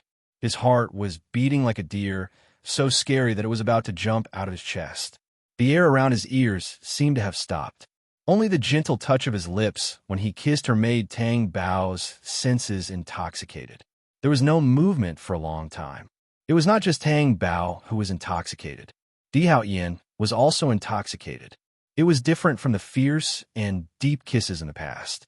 It was gentle and intimate. It was very comfortable. His tough heart melted, and he was unwilling to separate. You're not allowed to kiss her. A childish howl brought the two of them back to reality. Di Haoyan's dark eyebrows furrowed, and he wanted to beat someone up. Tang Bao quickly retreated, and his butt landed on the chair. His face was so red that it was about to bleed. Deep Bowling walked in front of Di Haoyan like a little devil and questioned, You guys actually kissed behind my back? Tang Bao's face was hot. What did she do just now? Why didn't she push Di Haoyan away? She felt that she had been seduced by Di Haoyan for a moment. She even let a child see such a scene that was not suitable for children. She couldn't say that, Bowling. It was just your imagination, right? Tang Bao couldn't help but glare at Di Haoyan. However, Di Hao Ian's expression was even worse than Di Bowling's. It was as if his desire was not satisfied. We didn't do it behind your back. We kissed openly, Di Hao Ian said without changing his expression. Di Bowling was even angrier. His little face was puffed up. Tang Bao felt that the two of them were going to start again. Anyway, you can't kiss her. I kiss my wife. What does it have to do with you? You're not allowed to kiss her. It's not up to you. You. If you kiss her, I'll kiss her too. Di Bowling couldn't win against Di Hao Ian. After saying that, he tiptoed and puckered his lips toward Tang Bao's. Tang Bao laughed dryly and then wanted to kiss him. However, there was still a vinegar jar there. Di Hao Ian hugged him by the waist, but he didn't manage to kiss him. I want to kiss you. Let go of me. Di Bowling was so angry that he tore the buttons off Di Hao Ian's shirt. Di Bowling was stunned. Did he do something bad? Oh no, this tyrant is very scary. All right, I want to play airplane chess with them. After saying that, Di Bowling slid down from Di Hao Ian's body, turned around, and ran away. He also forgot that he had insisted on kissing Tang Bao. Di Hao Ian's face darkened. Tang Bao carefully glanced at Di Hao Ian. He saw that his shirt was open at the chest, and his firm chest muscles were sexy and full of wild danger. Di Bowling ran back to the living room. Bao glanced at him indifferently. Xiao Bao understood and remained unusually silent. Your daddy and mommy want you to go over. Di Bowling rolled his eyes and said, They won't, Bao said firmly. Why not? I just came from there. I know very well. Xiao Bao said, You're lying. When my daddy and mommy are together, they never look for us. Moreover, if we look for daddy and mommy, daddy will be unhappy. He will even secretly kiss mommy. After saying that, she covered her mouth and smiled slyly. Di Bowling's little face froze. All right, at the outdoor balcony. That, Bowling didn't do it on purpose. Don't blame him. Tang Bao was really afraid that Di Hao Ian would spank Di Bowling's butt. She could tell that Di Bowling was devastated by the spanking. Di Hao Ian looked up and locked his gaze on Tang Bao with a dangerous glint. It's okay if you don't blame him. Let's continue playing cards. Of course, he wouldn't blame his son. However, if he could see that Tang Bao was willing to let him do whatever he wanted, he could pretend that the situation was very serious. The devilish expression on his face and the way his shirt was open was so wild that it made people's hearts beat faster.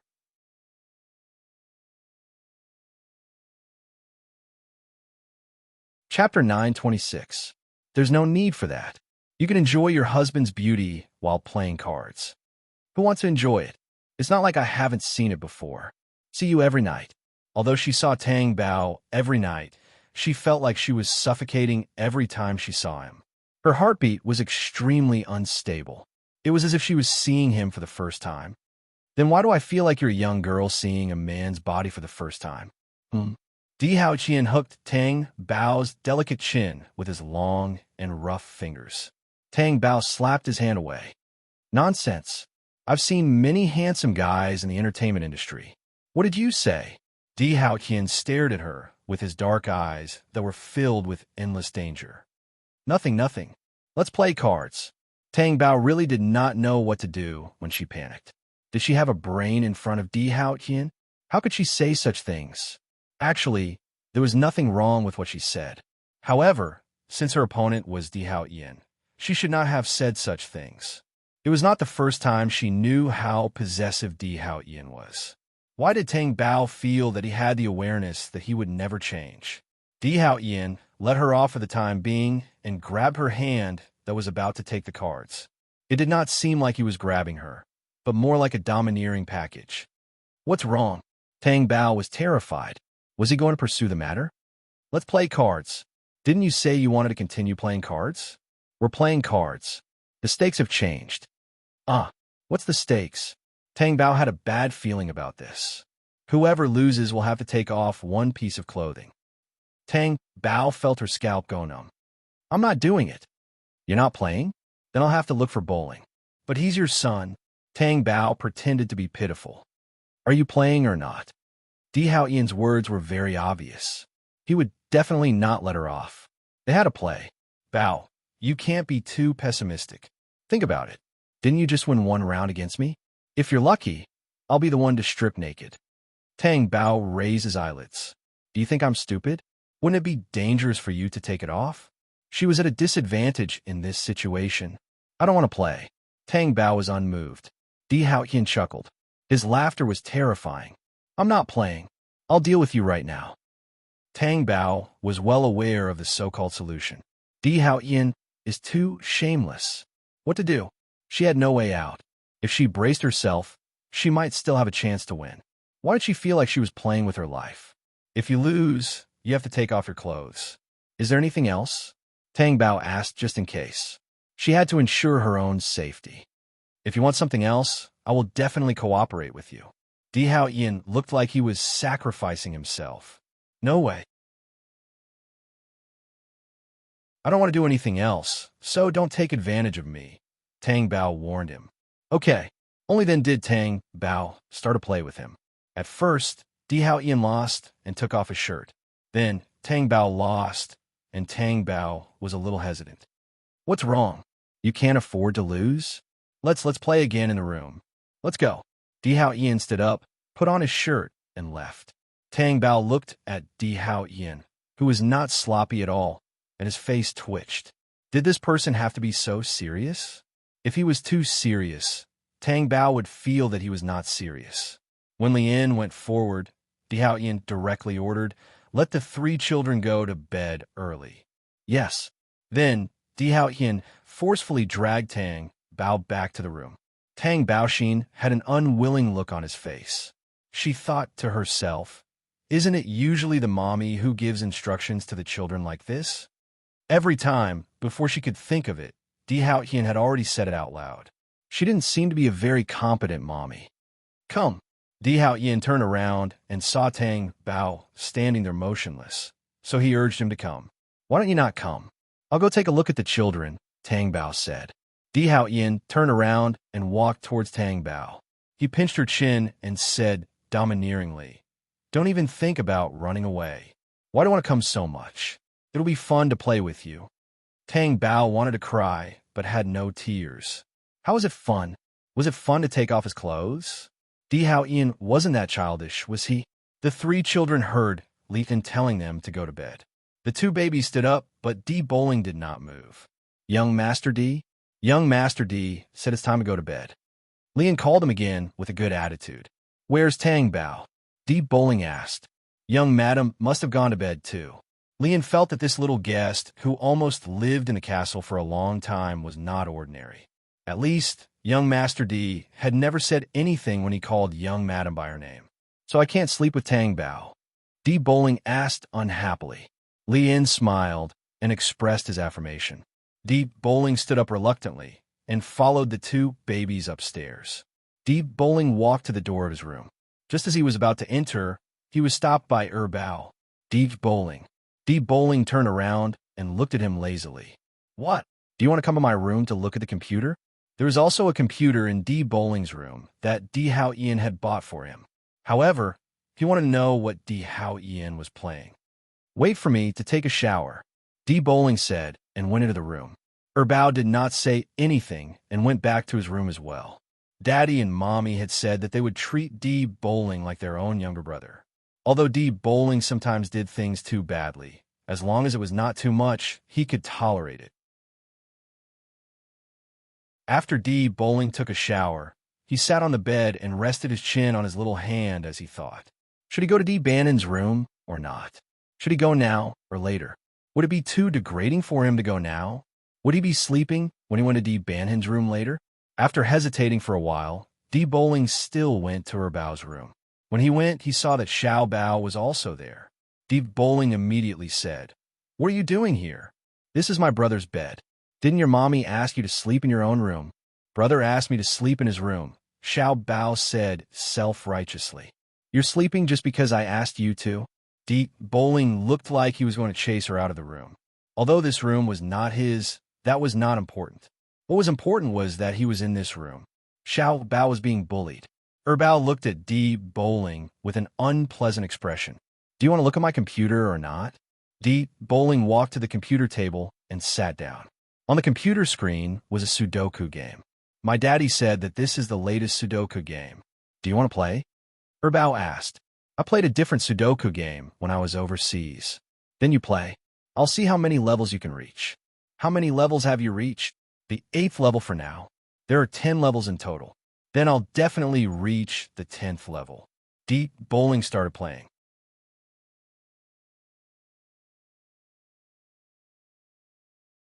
Chapter 9:27. In the master bedroom, Tang Bao had lost so badly that his face was flushed red. The key point was that he had lost the game evenly. Tang Bao had lost almost all his cards, and Di Haoyan had also lost so badly that he was in a precarious situation. Anyway, both of them were exposed at the moment. Tang Bao felt that if he continued to play, he would lose his last piece of cloth. There was no doubt about it. You don't want to play anymore? Can I admit defeat? Tang Bao could not hide Di Haoyan's wolf-like eyes at all. Are you sure? No? Fine. Di Haoyan threw the card in his hand and directly flipped Tang Bao over. Tang Bao was startled and struggled to get up. What are you doing? Didn't you say you don't want to play cards anymore? I said I don't want to play cards anymore. I didn't say anything else. You're too imaginative, aren't you? Tang Bao blushed and tried to push Di Haoyan away. But how could she push Di Haoyan's body? Bao, I've been imagining things since the first game. I've been holding it in until now. Don't you think your husband is great?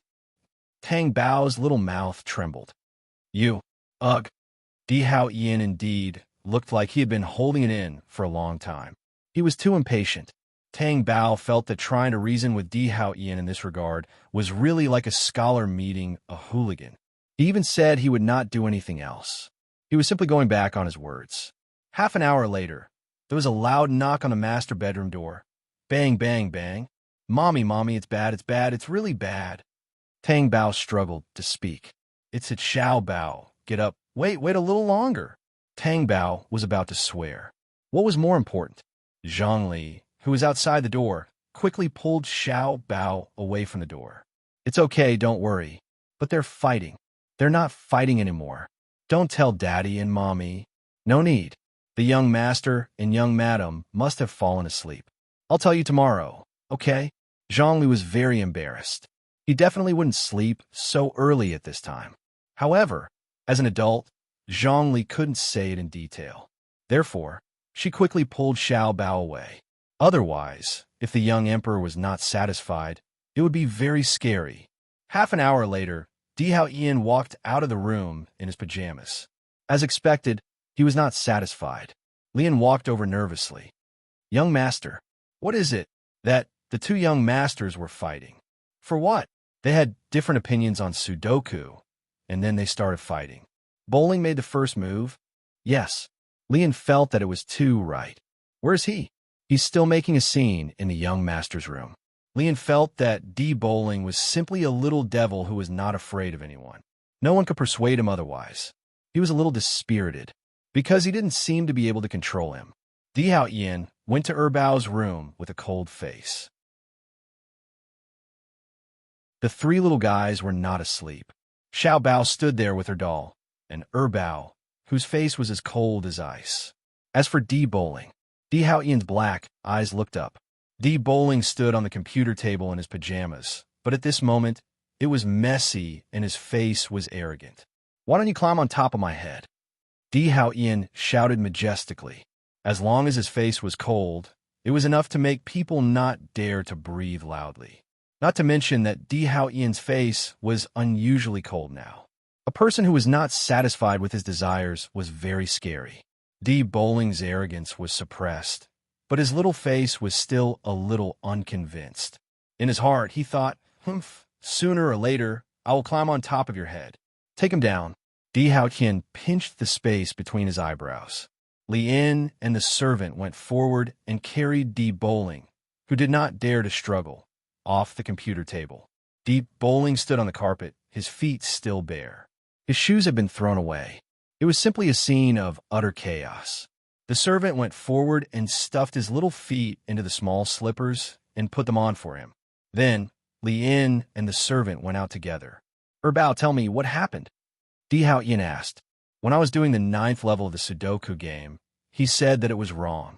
I didn't listen to him, so he argued with me, and then we fought. Erbao said. Who started it? Di Haoyin asked. Erbao looked at Di Bowling and moved his mouth. Me. Di Haoyin's dark eyes were slightly stunned. He was sure that Di Bowling was the one who started it. He had the style of a little devil, not to mention Li Un's testimony. But he did not expect Erbao to take the main responsibility for it. Di Bowling did not expect Di Haoyin to say that either. He knew it all too well. He was the one who started it. So why did Di Haoyin say that? The unruly Di Bowling lost his arrogance. Di Haoyin looked at Di Bowling and asked, he started it? Di Bowling turned his little face to the side. I don't want him to take the blame for me. This was the stubborn look of wanting to admit that he was the one who started it, but it was not easy to say it out loud. It's good that you know. Go back to your room and sleep. Di Haoyin said sternly. Di Bowling straightened his back and walked out of the room step by step. When he walked past Di Haoyin, he even looked at Di Haoyin warily. When Di Haoyin was about to turn around, he thought of something and asked Erbao, who won. Lian came in just after the fight. Di Haoyin nodded. Looks like Ju will teach you how to fight. With that, he left. The two babies were left standing there in disbelief. Di Haoyin did not go back to his room directly. Instead, he went to Di Bowling's room. Di Bowling was lying on the bed without the blanket covering him. His big eyes were blinking. When he saw Di Haoyin walk in, his hair stood on end. Where's Tang Bao? He's asleep.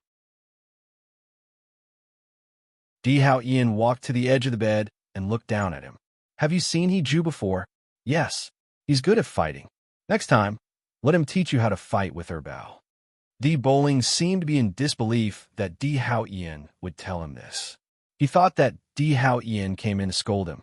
After all, he admitted that he was the one who started the fight. Di Haoyin sat down on the edge of the bed and looked at his youngest son, who looked like Tang Bao. He said, I asked Ju to teach you how to fight, not to hit your own people, but to protect yourselves. Just like what happened in school last time. Of course, if you're bullied outside, you can still fight back. As long as you're strong enough, others won't dare to bully you. Di Bowling listened to Di Haoyin's words silently and seemed to be listening attentively. I've said this to Di Banhan before. There's something you don't know. When you were kidnapped last time, Di Banhan was the first to find out. He smashed the window to alert others. Otherwise, I wouldn't have gone there so quickly. Di Bowling thought that there was actually such a thing.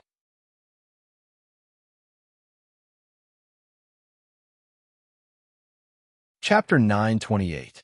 Di Bowling thought to himself that he could tell. However, when Di Haoyin mentioned the school, he still hadn't recovered from the shock. Of course, it's normal for brothers to fight, but only if I don't find out. Do you understand? Di Haoyin's words were full of warning. If he found out, he wouldn't let them have an easy time. I understand. Di Bowling pouted and said, if you think he's wrong about Sudoku, you can wait until he's done before you do it. Also, didn't I buy you a computer? Take the computer. You do yours, and he does his. We'll see who's right? Di Bowling was speechless at Di Haoyin's words. He had never been talked to like that by his father. Do you have anything else to say? Di Haoyin asked. Nothing. Then go to sleep. Oh, do you want a good night kiss? No. Di Bowling was so scared that he buried his head under the quilt. He didn't want to be kissed. He would only kiss Tang Bao.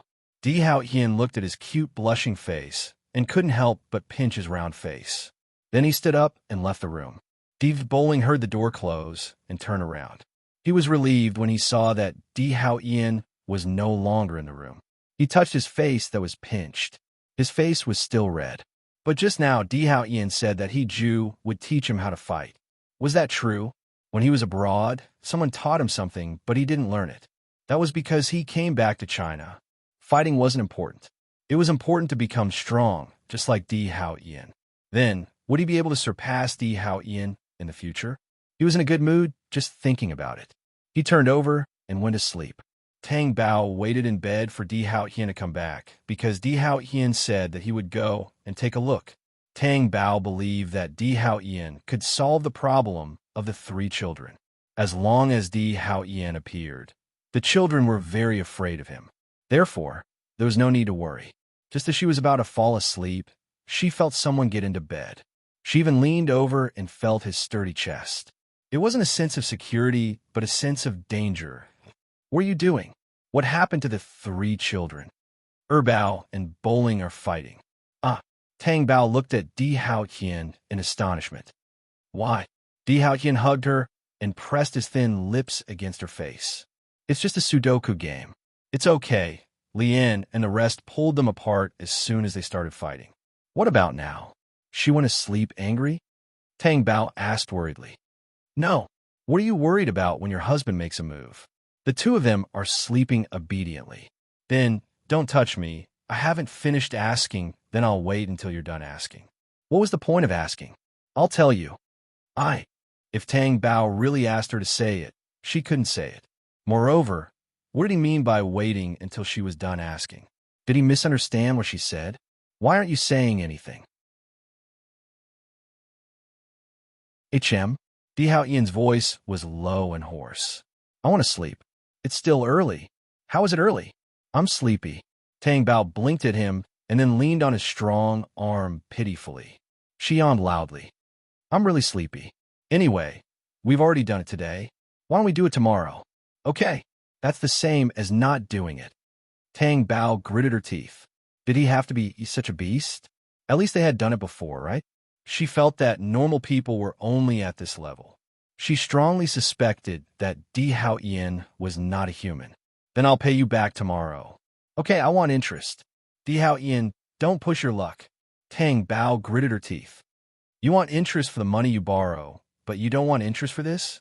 Di Haotian's face was stiff, indicating that it was not easy for him to lend out the money. He was still bargaining. Tang Bao remembered that Yu Lian used to say that when Di Haotian did business, he would calculate every cent clearly and would never lose out. She asked suspiciously, Your interest won't be very high, right? It won't. Then how much? In terms of time, if it's more than 8 hours, it'll be 2% interest. If it's more than 15 hours, it'll be 6% interest. If it's more than 20 hours, it'll be double the interest. Tang Bao's heart twitched. Why don't you just rob me? Was he a loan shark? Are you sure you want me to rob you? No. Tang Bao buried her head in the blanket. If Di Haotian were to rob her, she would be in an even more miserable state. And Di Haotian would definitely be able to rob her. There was no doubt about it. How could there be such a husband? She would definitely not wake up on time tomorrow morning. And since it was so early in the morning, she was sure that she would not have the energy to have breakfast with the children during the day. She felt more and more that if she did not go downstairs for breakfast, the children would not find it strange. Tang Bao thought of something and looked up. I want to take the children out to play tomorrow. I'll be very tired if you keep doing this. How can I have the energy to take them out? Are you going? Where are we going? Well, the wilderness. Wherever you go, your husband will go. Since that's the case, let's move today to tomorrow night. As for the interest, you can pay it separately. Isn't your husband very considerate? Tang Bao was speechless. This was considerate? Then what was he like when he was not being considerate? If you're not going to sleep, I'm going to continue. Di Haotian raised his eyebrows with a hint of danger. Tang Bao quickly lay down obediently and was held in Di Haotian's strong arms. She closed her eyes and felt sleepy. 10 minutes later, Tang Bao could not take it anymore. Di Haotian, are you doing this on purpose? How can I sleep when you're like this? Then let's not be so close together. Tang Bao looked up and met Di Haotian's dark eyes unhappily. Those dark eyes were unusually deep as he asked, What's going on in your head? You, don't think about me. I can't sleep when you're like this. Tang Bao blushed. This person could be even more shameless. Instead, it became her fault. The woman I love is in my arms. How can I control this kind of thing? Di Haotian expressed his helplessness. Tang Bao ignored him. She moved away from him and closed her eyes to sleep. However, she could not fall asleep no matter how hard she tried. Then she opened her eyes and saw that Di Haotian's eyes were also closed. Was he preparing to sleep? Was he asleep? Tang Bao quietly lifted the blanket and looked under it. Then she put the blanket down speechlessly. It was obvious that Di Hao Ian was not asleep. After a long time, Tang Bao lifted a corner of the blanket again. It was still the same situation. Tang Bao was speechless and took a few deep breaths. Then she pounced on Di Hao Ian and tried to strangle him. Di Hao Ian smiled and hugged her. Are you trying to murder your husband? What's wrong with you? I told you to sleep. I'm going to sleep. But Tang Bao was red and angry.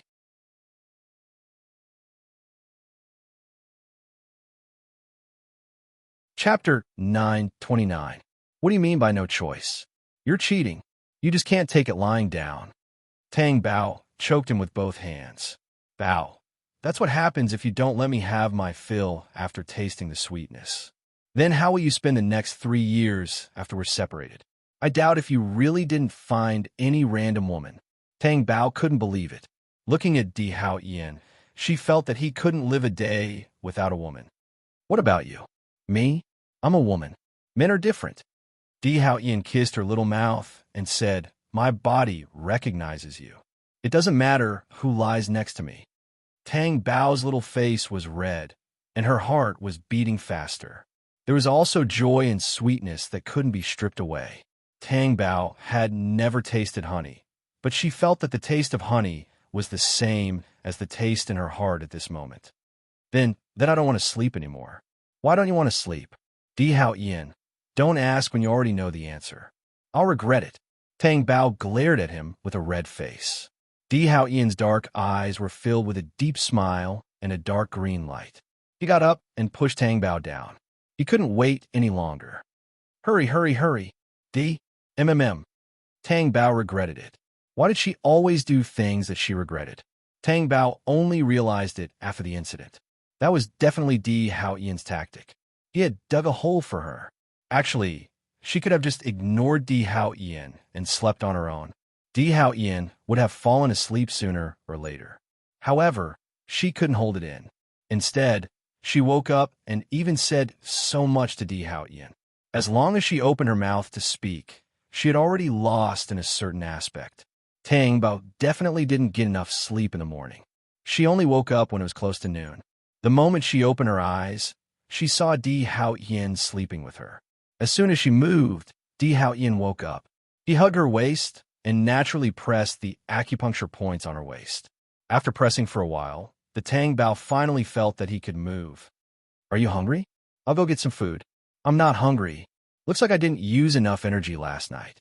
Di Hao Ian's deep, husky voice echoed in his ears. Tang Bao felt that it was pleasing to the ear, but it also felt a little ticklish.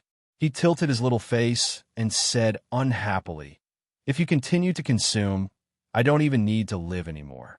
Kiss me. No, I haven't brushed my teeth yet. Bao, you are despising your husband. Di Hao Ian kissed her forcefully. Tang Bao's movements were slightly sluggish, and Di Hao Ian took control of him. He really knew how to accuse her. She was referring to the fact that she had not brushed her teeth, but he insisted that she disliked him. There was no reasoning with Di Hao Ian. Tang Bao got up and washed up. Di Hao Ian followed suit. Then, the two of them wasted some time in the bathroom. When they went downstairs, it was almost time for dinner. When Tang Bao entered the hall, he saw the 3 children playing airplane chess again. She facepalmed. She had been so busy with Di Hao Ian that she had forgotten about the fight between the 2 children. She should have woken up early in the morning to check on them. It was all Di Hao Ian's fault. But now, it seemed that the 3 children were happy and harmonious, and it didn't seem like there were any conflicts.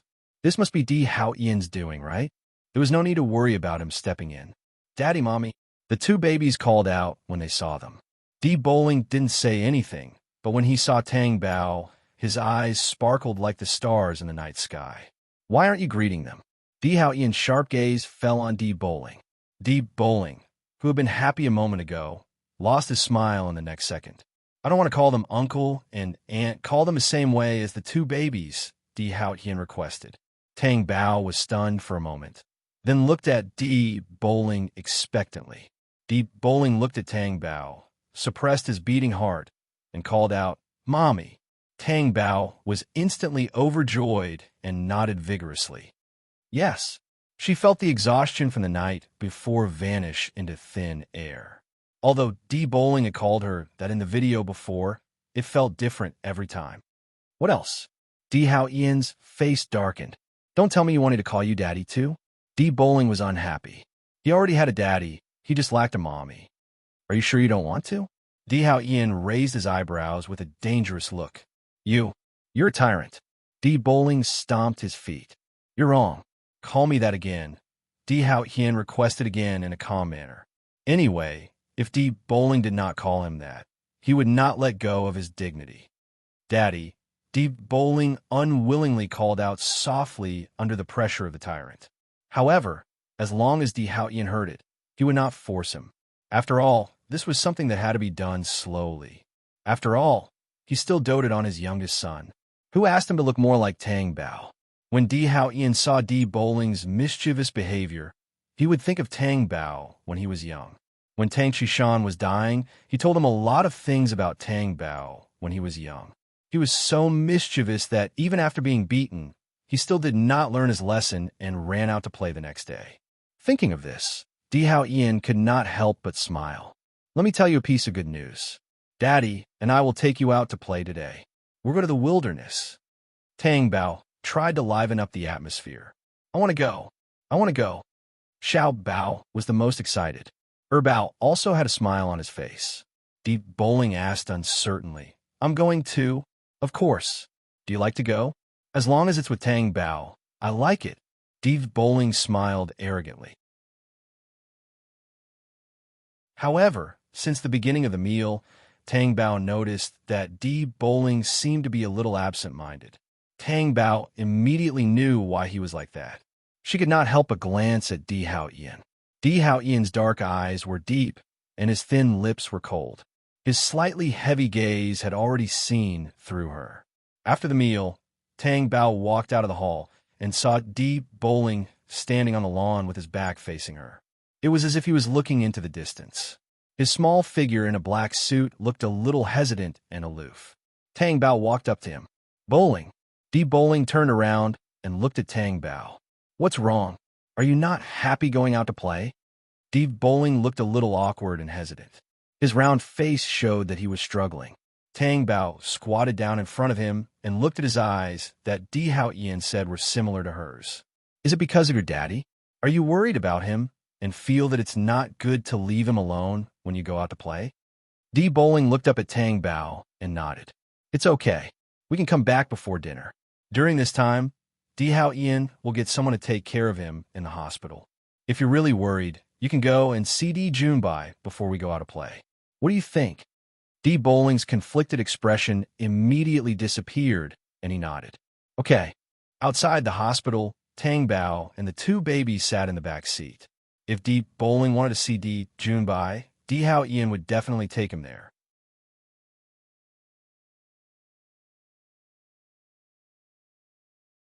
Chapter 9:30. When Dee Bowling and Dee Hao Ian came out, Tang Bao paid special attention to his mood. He was quite good. It seemed that he could play without worry. This child was so biased towards Dee Junbai. Tang Bao didn't know if this was a good thing or a bad thing. When Dee Hao Ian's family went out to play, Li Yuhuai ran to the castle, followed by Lan Wanru. How could Lan Wanru miss such an opportunity? What if she could go in? Then she would be able to see Dee Hao Ian.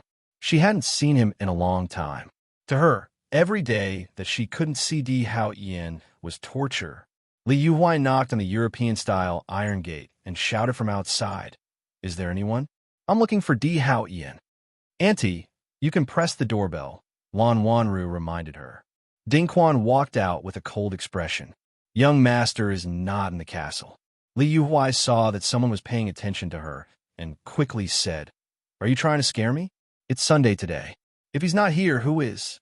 Even if that man is here, I want to go in. Young madam is not here either, Ding Quan said.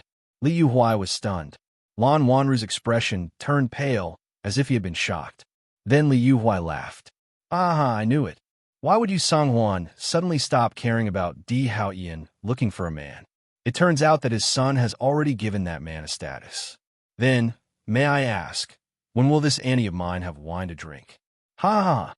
Of course, this wasn't a blessing. It was sarcastic, and anyone could hear it. Ding Quan naturally heard it too, but he was expressionless and didn't say anything. Lan Wanru definitely wouldn't be willing to accept such a thing. She felt that this blind thing was talking nonsense just to curry favor.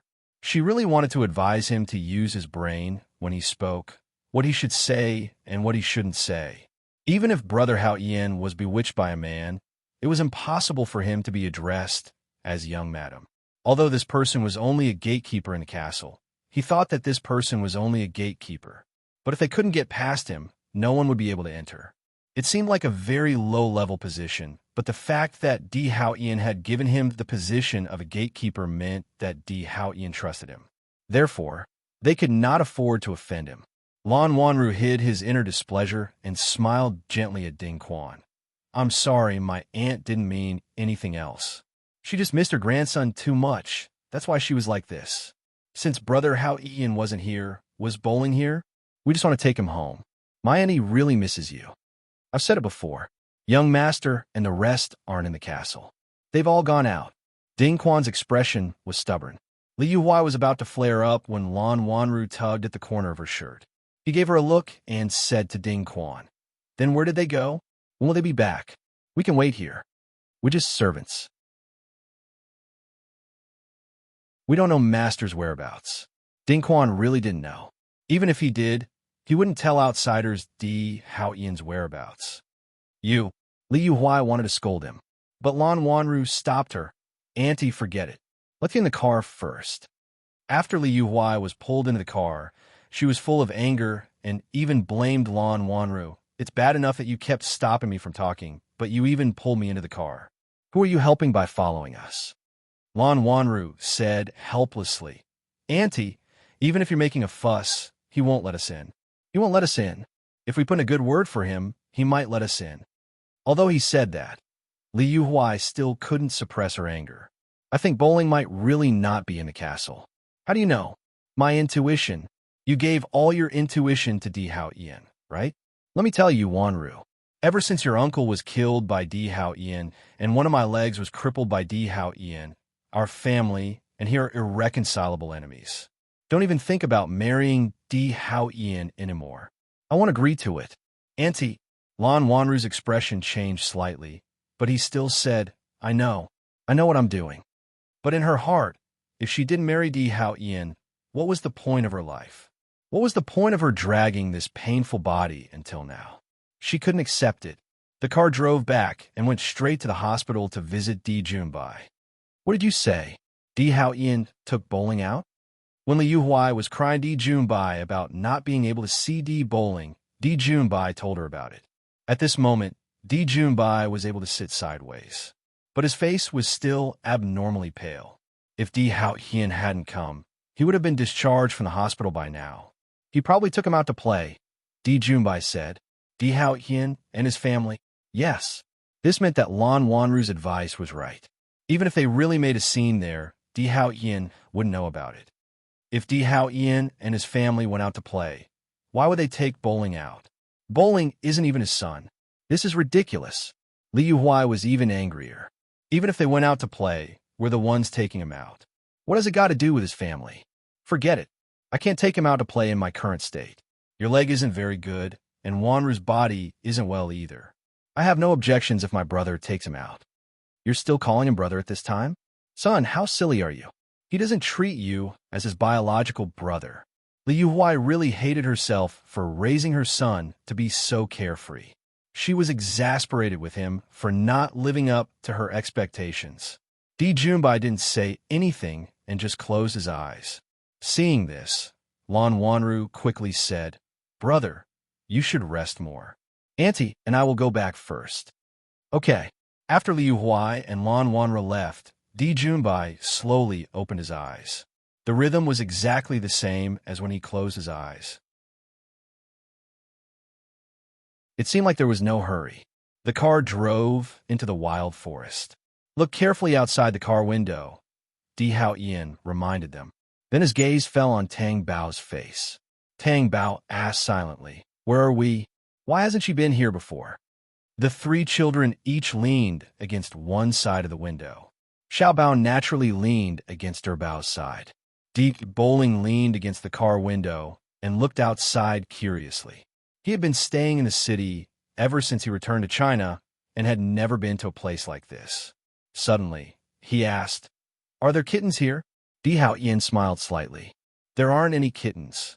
Di Bowling was about to be disappointed when Di Haoyin continued, "The cat's ancestor is here." "Who?" Di Bowling asked. The two babies also turned to look at their daddy. Di Haoyin had a mysterious expression on his face as he looked out of the car window. "Look outside." The three children turned their heads at the same time.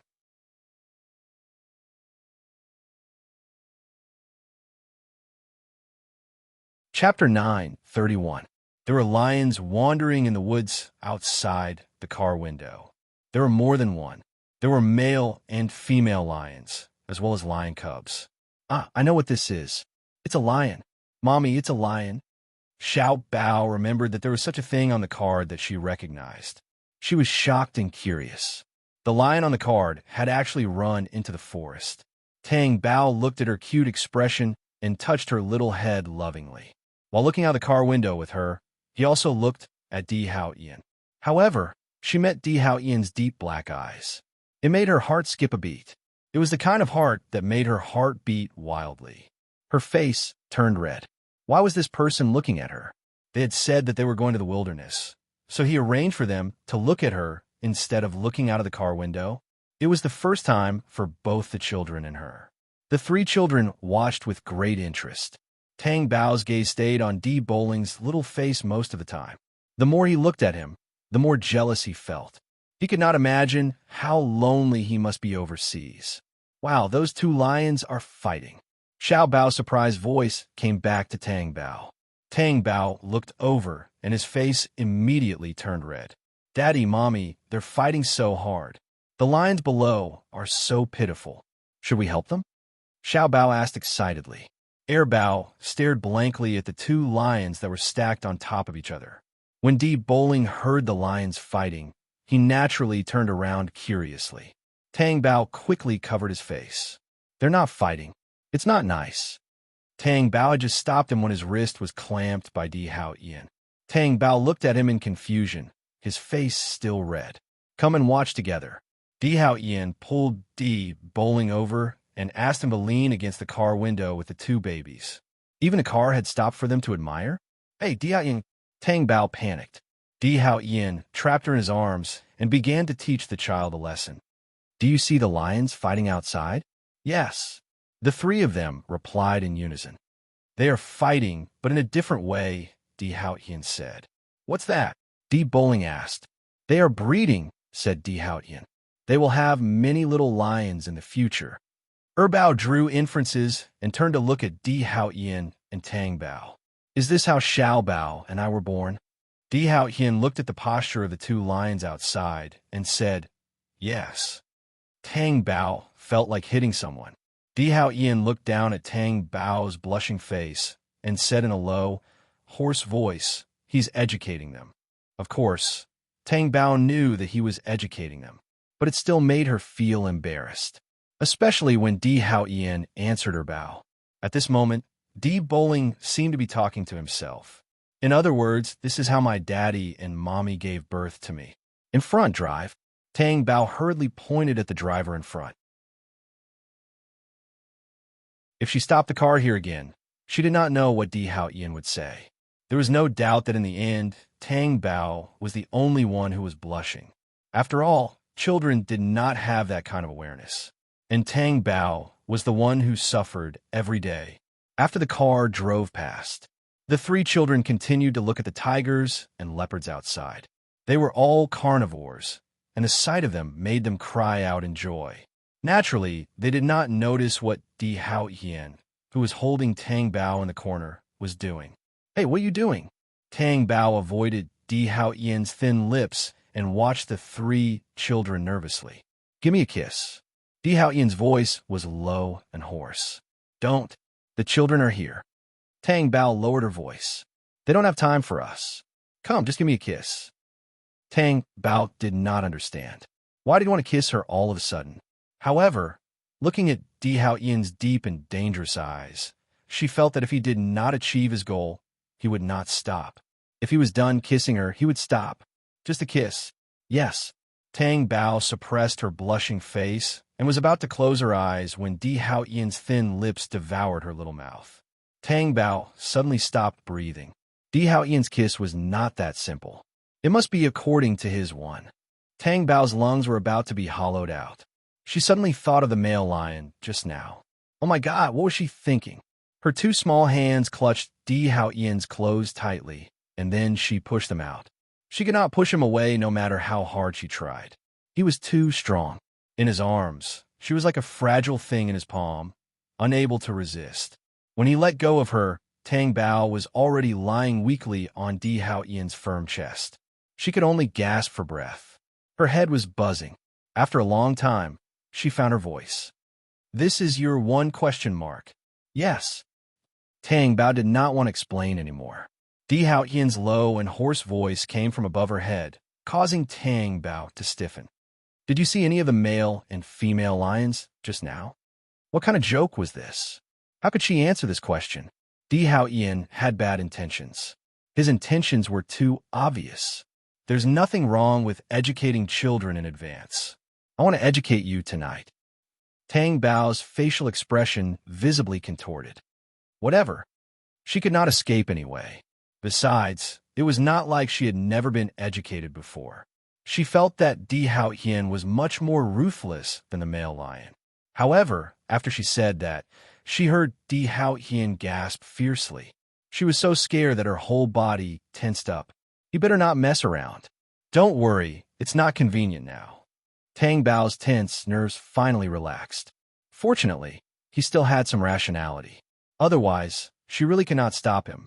The car traveled through forests, grasslands, and rivers. Naturally, there were carnivores and vegetarian animals.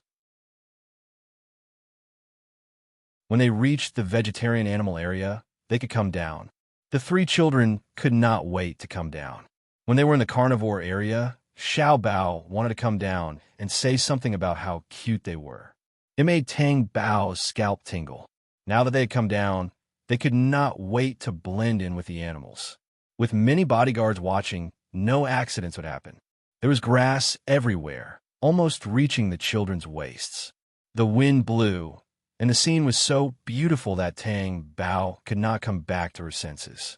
She took out her phone and took pictures of the children. She was afraid that she would miss their cute expressions. Just as she was taking pictures for a while, Di Hao Ian took her phone. "Let's take a few pictures together. Didn't we take pictures in school before?" Tang Bao felt very uncomfortable entering the country with Di Hao Ian, the kind that made her face heat up.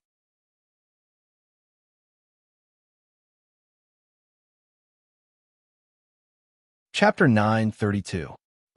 Tang Bao, who was about to look at the mirror seriously, turned to look at Di Hao Ian in a daze. So, she took a photo. Di Hao Ian continued to request, "Kiss the face." Tang Bao was speechless. "Di Hao Ian, do you have to be like this? You're not kissing?" Di Hao Ian asked with a dangerous tone. How would Tang Bao dare? So, she pouted and kissed Di Hao Ian's chiseled side profile. Then, she took a photo. A few photos were taken consecutively. Just as she moved her lips away, Di Hao Ian turned his head and kissed her lips. Tang Bao pursed his lips and didn't say anything. Then, she saw Di Hao Ian take her phone and his phone and send the photos just now. He even used one of them as a screensaver. Tang Bao. He had already used one of them as a screensaver last time. How long had it been, and he changed it again? And it was a photo of them kissing? How would the higher-ups of T feel if they saw such a screensaver? The high and mighty, powerful, cold, and ruthless young master, D, actually had such a down-to-earth photo on his phone as a screensaver? Were they sure they wouldn't faint on the spot? Is there a problem? Di Hao Yin noticed Tang Bao's desperate and helpless expression as if nothing was wrong and asked. Tang Bao shook his head tactfully. Absolutely not. Then you change it too. You don't want to? I think the current screensaver is pretty good. I like it. Tang Bao didn't want to change the photo of them kissing. Okay. So easy to talk to? Are you sure? Tang Bao asked in disbelief. With Di Hao Ian's possessiveness, he wouldn't let her off so easily, right? You're wearing female clothes now. Sure enough, she was overthinking. He didn't even want others to see her in female clothes in the photo. Later on, she thought that it might have something to do with Meng Shi. Perhaps these were not the only reasons. She had interacted with Di Hao Ian for so many years, but she could not guess his thoughts. It was too deep. The afternoon sunlight from the forest shrouded them with a dreamy feeling.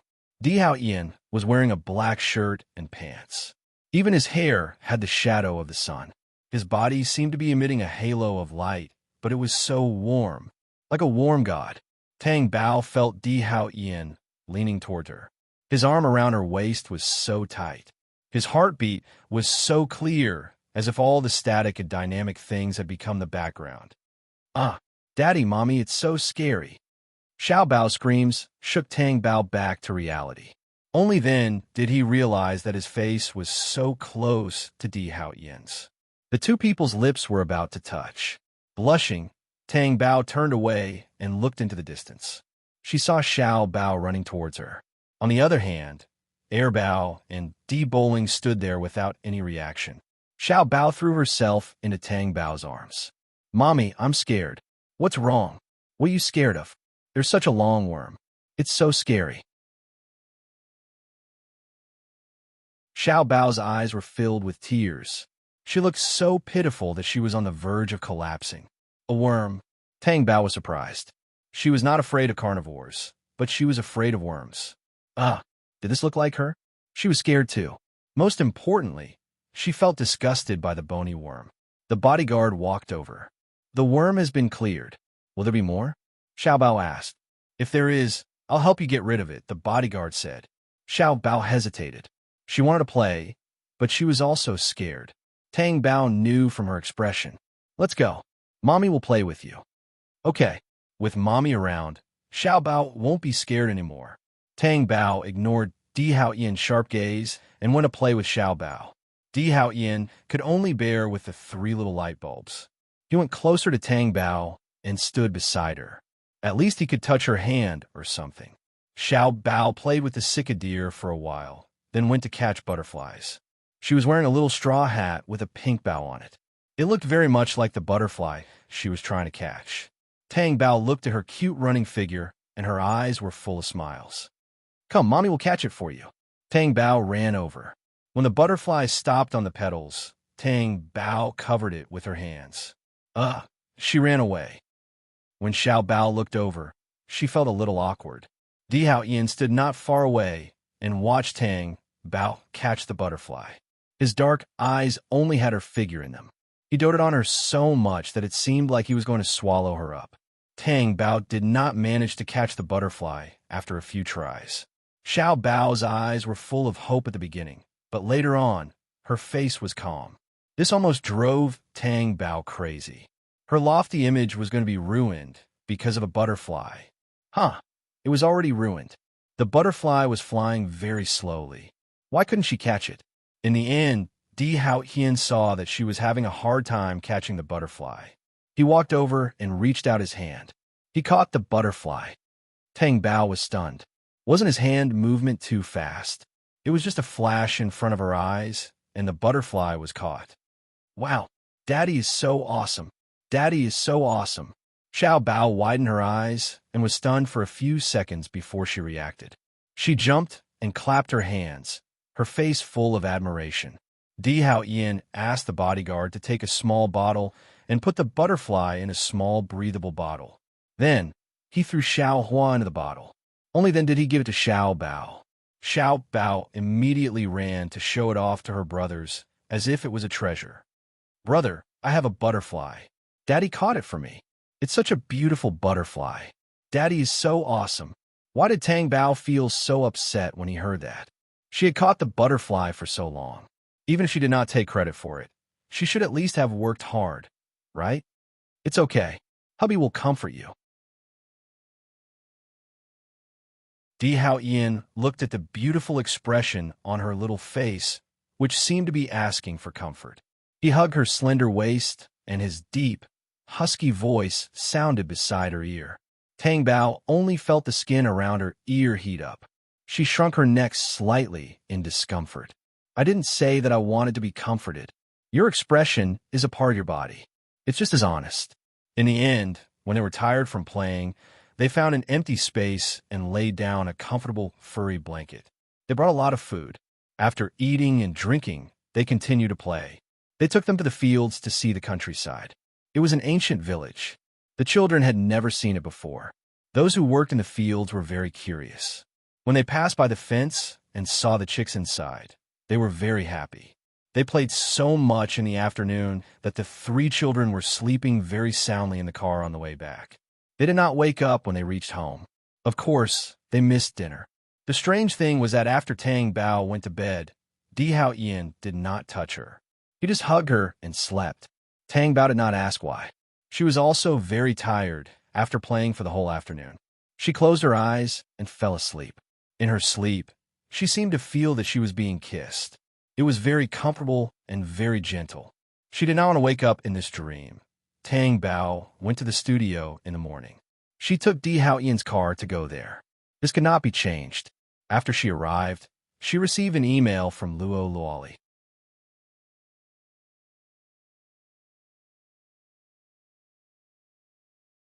Chapter 9:33. Luo Luoli's story was very good, and the writing was also good. However, some parts still needed to be changed. After all, it was a TV series, and some parts could not pass the review. When she saw the description of the restricted content, she could not help but raise her eyebrows. This restricted content was very good. Her face was a little hot, and she felt strange all over. Was this not something that could only be written by an expert in that field? Luo Luoli was actually that good in that field. She was looking at her in a different light. The cell phone next to her rang. Tang Bao looked at it and saw that it was Di Hao Yin. She looked at the time. It was still early for lunch, right? Tang Bao stared at the script as she answered the call. What's up? Is there anything you want to eat for lunch? Di Hao Yin's low and hoarse voice came from the other end. Don't you know what I want to eat? I know. Isn't it because I want to hear it from you? You could just buy less groceries. It's too wasteful. Hubby can afford to be wasteful. Otherwise, what's the point of earning so much money? Di Hao Yin said matter-of-factly. Don't tell me you earn so much money to support me? Yes. Tang Bao's face heated up. She blushed even more than when she read the restricted content description just now. She thought that Di Hao Yin would say no, or get a roundabout answer, or deny it directly. She did not expect him to answer so directly. She was simply caught off guard. Moreover, was she that difficult to support? Did she need so much money? Wifey. WH. What? Tang Bao cleared her throat and spoke uncomfortably. Why aren't you talking? I can't have lunch with you. What's the matter? Di Hao Yin's tone immediately changed. It became low and intimidating, as if the evil just now was an illusion in her dream. I'm preparing for a TV series, so I want to meet the director. Is it a man or a woman? Tang Bao wanted to say that it was a woman, but when he thought of the terrible consequences of lying in front of Di Hao Yin, he decided to tell the truth. It's a man. Who is it? Di Hao Yin's voice grew colder. Even though they were separated by a few walls, they could feel the cold air drilling into Tang Bao's body. Yi Daolin. Never heard of it. Tang Bao blushed with shame. Even if it was a famous director, you wouldn't have heard of him. In the eyes of the king of capital, the big shots of the entertainment industry were all third-rate tycoons. Yeah, he's not that famous. But I've already understood this director. Youth idol dramas had a good style and were very tasteful. It was just that the people were a little stubborn. In the entertainment industry, people who weren't tactful would always be at a disadvantage. I chose him because of his talent, nothing else. There's only him and no women. If you really can't find it, I'll do it. Didn't you promise me that you wouldn't interfere with my work? Tang Bao was unhappy. She could feel that Di Hao Yin was unhappy. She was unhappy too, so she directly hung up the phone. Di Hao Yin couldn't believe that Tang Bao actually dared to hang up on him. His cold, dark eyes seemed to want to pierce through the phone and nail onto Tang Bao. He had only said one sentence, and he was already impatient with him, just because of that bullsh**T director. Di Hao Yin dialed his phone and ordered Tang Bao is going to meet the director in the afternoon. Keep an eye on him. Yes, Ju said. Although Tang Bao hung up on Di Hao Yin, he still didn't have the guts to do so. But after thinking about it, it had nothing to do with her, right? Di Hao Yan's possessiveness and control were too much. If she wasn't afraid of him, she would have resisted long ago. Tang Bao comforted himself as he stared at his phone from time to time. The phone was quiet and there was no response. This didn't seem to be Di Hao Yan's style, right? Was he going to come over and look for her? Tang Bao stood up a little fearfully and looked toward the door. Then he tiptoed to the railing and looked down. There was no sign of Di Hao Yin at the door. In that case, should she stand here and observe at all times? Agent Tang. Tang Bao was so scared that he immediately turned around. Agent Tang, what's wrong with you? Shouting asked when he saw Tang Bao's shocked expression. Oh, nothing. That. I was just preparing to go out and meet Director Yi. I was thinking about when to go out. Yes, you have an appointment with Director Yi for lunch. Okay, I'll go out right away. Tang Bao turned around to hide his panic. Tang Bao didn't dare to stay in the studio for long. He quickly ran away before Di Hao Yin appeared here. Only when he got into the car did he breathe a sigh of relief. She glanced at her phone. It was still quiet. However, Tang Bao felt that she couldn't compromise just like that. If she compromised, wouldn't it mean that she was in the wrong? But it was clearly Di Hao Yin who was too overbearing, okay? Because it was too early to leave the agreed time for lunch, Tang Bao wondered if he should go somewhere. When he passed by a dessert ice cream shop, Tang Bao asked the driver to stop. Tang Bao liked to eat these things. But because she had children at home, she didn't eat ice cream in the castle. No matter how healthy it was cold food after all, and children couldn't eat too much of it. In order not to let the children eat it, she naturally wouldn't eat it in front of them. After entering the shop, Tang Bao unexpectedly met Gu Linshin and Luo Luoli. In the morning, he was still discussing the novel with Luo Luoli, and now they met at this time. What a coincidence. President Tang, what a coincidence to meet you here. Luo Luoli was stunned when he saw Tang Bao, and then he greeted him. Yes, I didn't expect to see you here. Tang Bao glanced at Gu Linshin as he spoke. Gu Linshin had a meaningful look on his face. Tang Bao felt like curling his lips when he saw this. Come and sit with us. Let's eat something. Luo Luoli said happily. Tang Bao noticed Gu Linshin's expression again. His eyes seemed to say that he wasn't allowed to sit. Originally, Tang Bao didn't want to sit down. He wanted to leave after saying a few words. However, when she saw Gu Linshin's behavior, she wanted to sit down. So, she just sat down. Gu Linshin. After sitting down, Tang Bao didn't know why, but when he saw the two of them, he suddenly thought of the novel he had read. When Luo Luoli and Gu Linshin were together, they were definitely clean girls. Moreover, he knew that Gu Linshin was a man who was very obsessed with cleanliness. So, how could she write so well? This must be Gu Linshin's credit. What a scum. President Tang, I'll edit those details tonight, Luo Luoli said. There's no rush. The plot of a novel is mutually developed. Also, we can't start shooting now. If we rush it, we'll lose its flavor. Tang Bao smiled. Okay, I definitely won't let you down. You've already impressed me. After all, you're still a newcomer, and your thinking is so good. I have high hopes for you, Tang Bao said.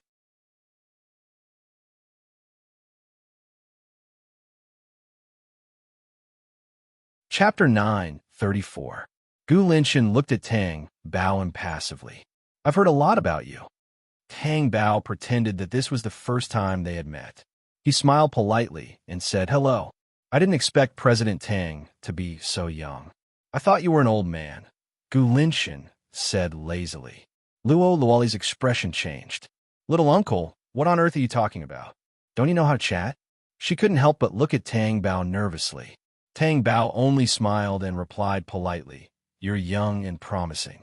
There are plenty of them on the streets. I can only say that Mr. Gu's knowledge is shallow. Think about it. Even your little uncle is so young. There's nothing special about me. After all, most people's uncles are very old.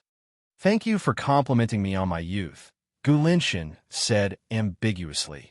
You're not that young. At least compared to Luoli, you're older.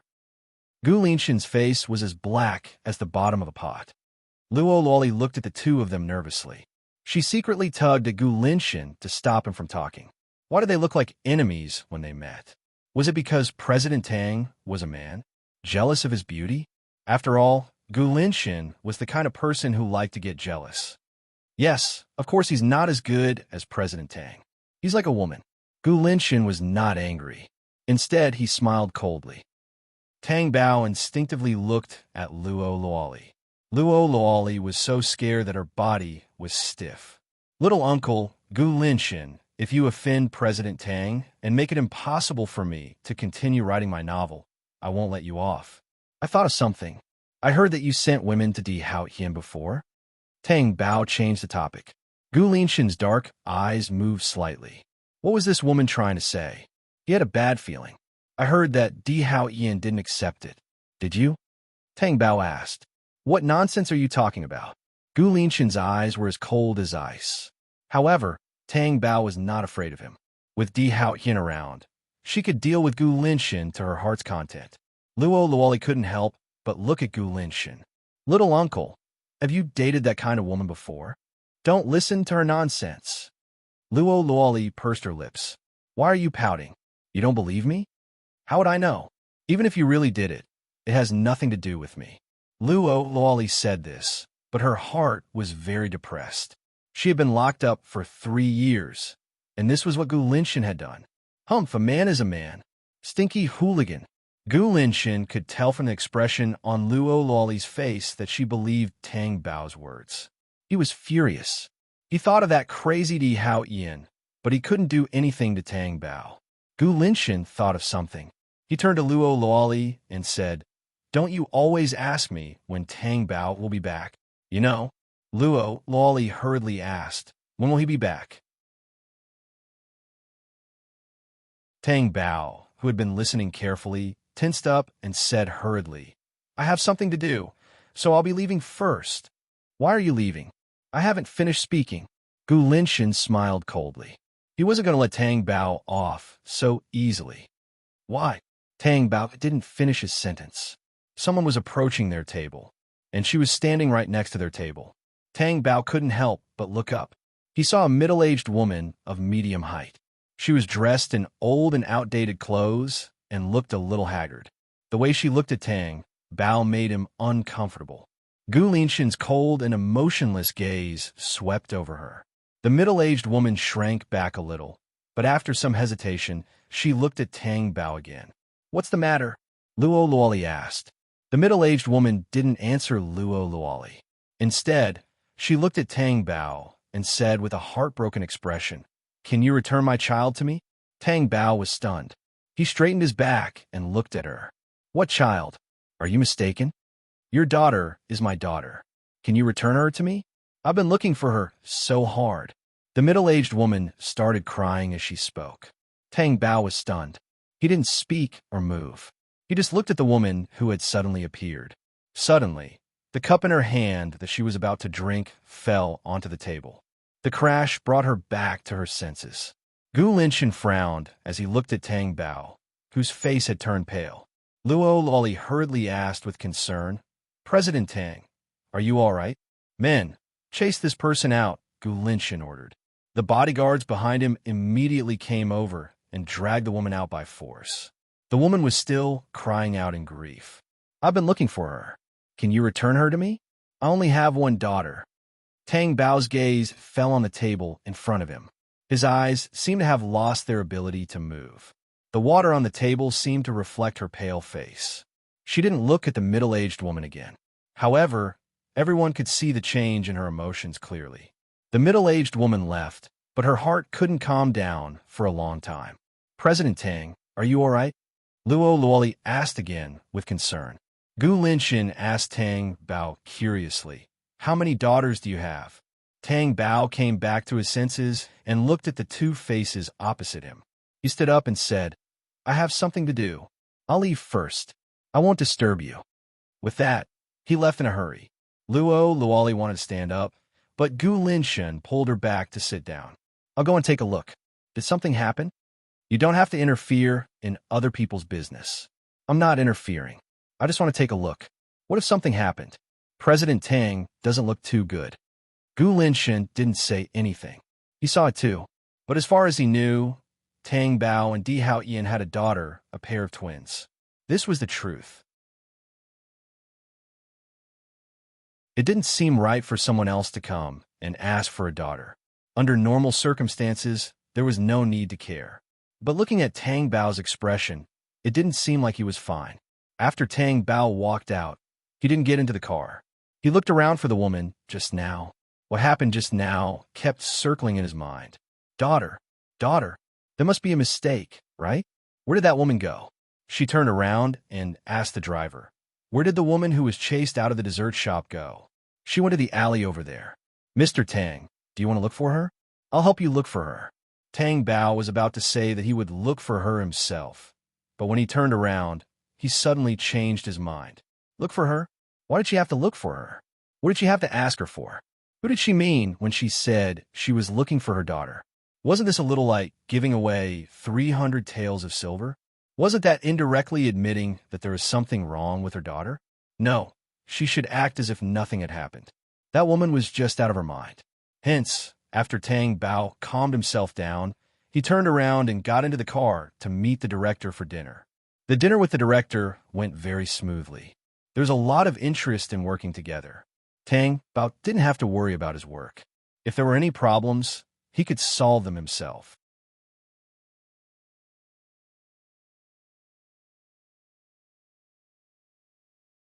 Chapter 9:35. Luo Luoli followed Gu Linshan home. She wondered if she should ask about Tang Ji's situation online. But then she thought that it was someone else's privacy, so it was better not to ask. What are you thinking about? Gu Linshan's voice sounded oppressive. Luo Luoli came back to her senses and met Gu Linshan's cold gaze. She said, I was thinking about how many women you found during the 3 years I was locked up by Di Hao Ian. And it was that kind of woman. Now you're touching me again. It's so dirty. Gu Linshan's face immediately darkened. Are you saying that I'm dirty? Luo Luoli was like a small animal that had sensed danger. She took a step back. I'm only telling the truth. Aren't you dirty if you find so many women like that? Do you believe what others say? Gu Linshan's voice was cold. I do, Luo Luoli muttered. What did you say? Speak louder. Luo Luoli raised her face and said reasonably, If you do, then you do. Can't you let me say it? Dirty is dirty. I didn't say anything wrong. After she finished speaking, the terrifying atmosphere in the air made her take another step back. Gu Linshan's face was so sinister that it made her tremble. Dirty, right? Then you'd better wash yourself clean today. When Luo Luoli saw Gu Linshan walking toward her, she was so frightened that she turned and ran. She ran towards the main entrance. Gu Linshan did not chase after her. He looked coldly at the prey that was trying to escape from his grasp. Luo Luoli looked back as she ran. She found it strange that Gu Linshan was standing there and not chasing after her. However, it was best that he didn't chase after her. She had to run back to her mother's house first. Humph. Can't you say that you're looking for a woman? Is there such an unreasonable person? Yes, there is. Gu Linshan is. Ah. Luo Luoli slammed on the brakes. She almost bumped into the bodyguards in black in front of her. Luo Luoli looked at them nervously. When she turned around, she saw Gu Linshan still standing there motionlessly. She seemed to understand now why Gu Linshan did not pursue her. It turned out that even if he didn't chase her, she wouldn't be able to escape. Was he trying to tell her to accept this cruel reality? She could choose not to accept, come here obediently, and I can still spare you. If I go over, will you do anything to me? I won't. Then I won't go. Capture him. At Gu Linshan's command, the bodyguard grabbed Luo Luoli and brought her to Gu Linshan. Let me go. I don't want to go near him. Let go. Unfortunately, the bodyguards refused to budge. In the end, Luo Luoli was escorted to Gu Linshan. Luo Luoli looked at Gu Linshan warily. Youngest uncle. Before Luo Luoli could finish her sentence, she was picked up. He turned and went upstairs. Luo Luoli was nervous and struggled. What are you doing? Let me down. I don't want to go upstairs. So you want to help me wash on the sofa in the hall?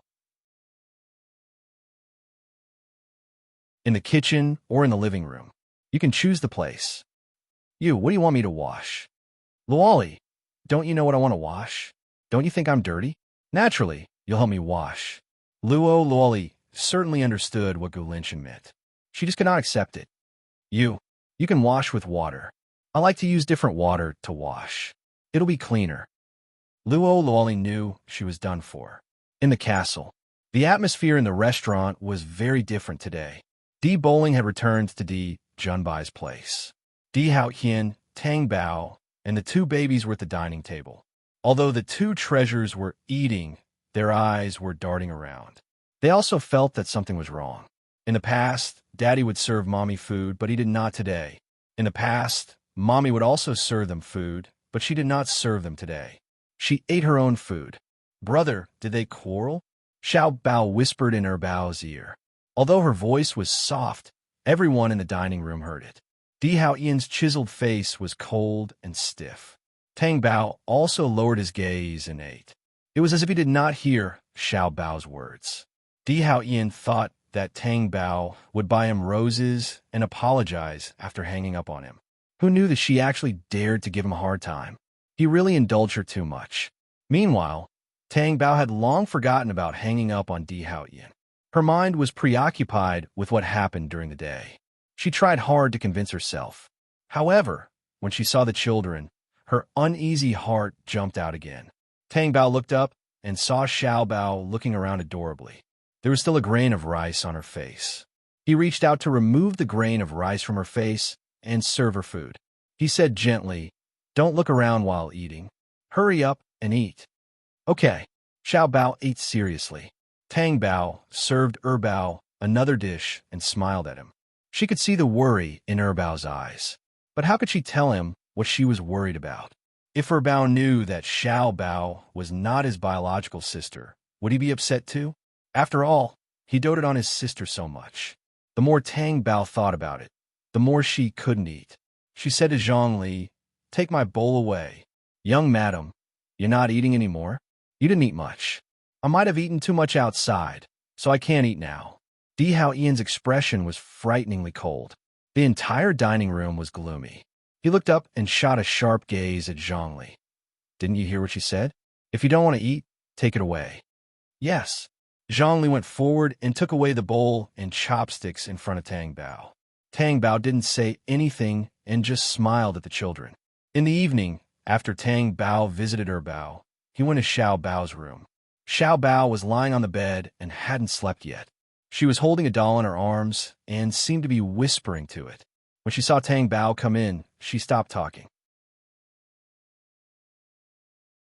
Tang Bao sat down on the edge of the bed and asked, "What are you talking about? Can you let Mommy know?" Xiao Bao shook her head. "This is my little secret. I can't tell Mommy. Mommy, I'll sleep alone tonight. I won't go to Big Brother's place. I'll be good." Tang Bao smiled and patted her little head. Her soft hair seemed to prick her heart. "Mommy, yes. Did Daddy make you angry?" "No." After Tang Bao said that, she felt that she couldn't even convince herself, so she said, "It's just a small misunderstanding. But it's okay. It'll be fine in a few days. Why don't I go look for Daddy and ask him not to be angry? I'll tell him that Mommy isn't angry anymore." Tang Bao looked innocent, obedient, and sensible. Her eyes welled up and tears fell. Xiao Bao was frightened. She immediately sat up and cried, wiping Tang Bao's tears. "Mommy, don't cry. Did Xiao Bao say something wrong?" Xiao Bao won't say anymore. "Mommy, don't cry. I'm sad."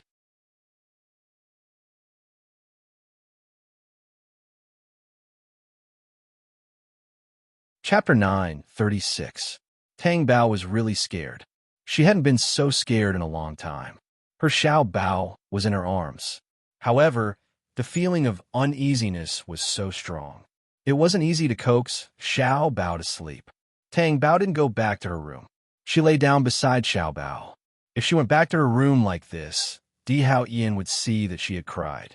Tang Bao would always wonder if she was worrying too much. In fact, that woman had made a mistake. But no matter what, even if that woman was really Xiao Bao's biological mother, she wouldn't return Xiao Bao to her. Xiao Bao was the daughter she had carried for 10 months. No one could take her away from her. Di Hao Ian stayed in the study and didn't come out. He had T's desk in front of him, but he hadn't touched it since he entered the study. It appeared in front of him like a decoration. Instead, he kept an eye on the time and his phone. In the end, he couldn't stand it anymore and walked out of the study with a cold face.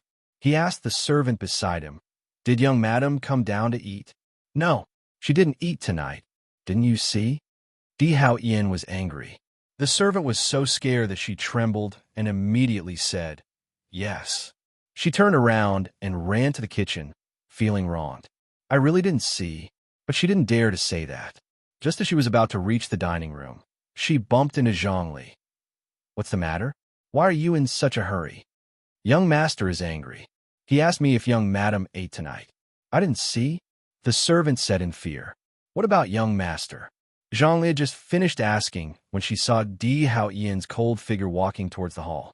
She was also shocked and turned around to go to the kitchen. She wanted to make assorted noodles for Tang Bao. That was her favorite food. After making the noodles, Zhongli went upstairs personally. However, no one answered when she knocked on the door.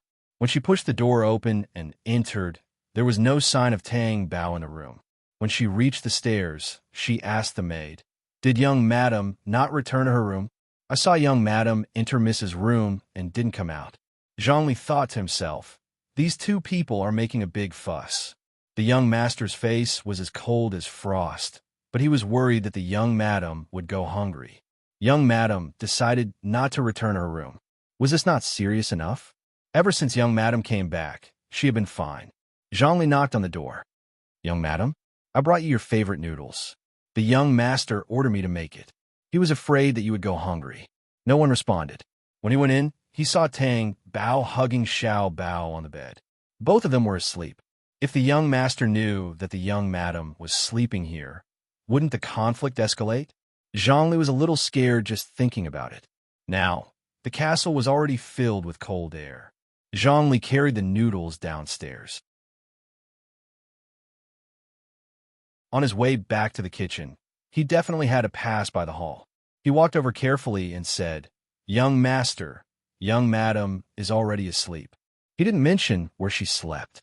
Di Hao Ian's dark eyes were slightly cold as he looked at Zhongli. Is she really asleep? Or is she not willing to eat? She's really asleep. Zhongli lowered his head under Di Hao Ian's strong pressure. In Di Hao Ian's eyes, Zhongli was lying. Why wasn't she eating? Was it because she knew that he was the one who asked the kitchen to cook? Her attitude today was very abnormal. She didn't say a word to him. What was it for? That director? His subordinate said that they had eaten in the private room at that time. What did they say? The more Di Hao Ian thought about it, the more terrifying the hostility in his body became. Zhongli stood there. He didn't know whether to continue standing there or turn around and leave. Where did the supervisor go at this time? Didn't he know to come and help? Di Hao Ian suddenly stood up, left the hall coldly, and went upstairs. He returned to the room with a cold and arrogant face, but found that there was no one in the room. If Tang Bao wasn't in the room, one could imagine where he was. Di Hao Ian's face was even colder. He was so angry that he wanted to destroy everything. In the morning, the family of four still had breakfast together. Di Hao Ian's face was even colder than yesterday. He was expressionless. He had to send the children to school in the morning. Di Hao Ian stood up. "I'll send you to school after you wash your hands." Usually, Di Hao Ian didn't say it, but the two babies knew. Today, Di Hao Ian deliberately said it. However, the two babies looked at the silent Tang Bao. Tang Bao looked at them and smiled, straightening their collars. "Be good at school. Mommy won't send you off today. Mommy has something urgent to do at the company." Okay. The two babies went along with their mommy and had no objections. However, those who didn't feel anything could feel the coldness emanating from Di Hao Ian. The atmosphere in the entire castle was like hell. It was to the point where everyone was terrified. In the car, Di Hao Ian's face was cold as he looked out of the car window. The two children looked at Di Hao Ian.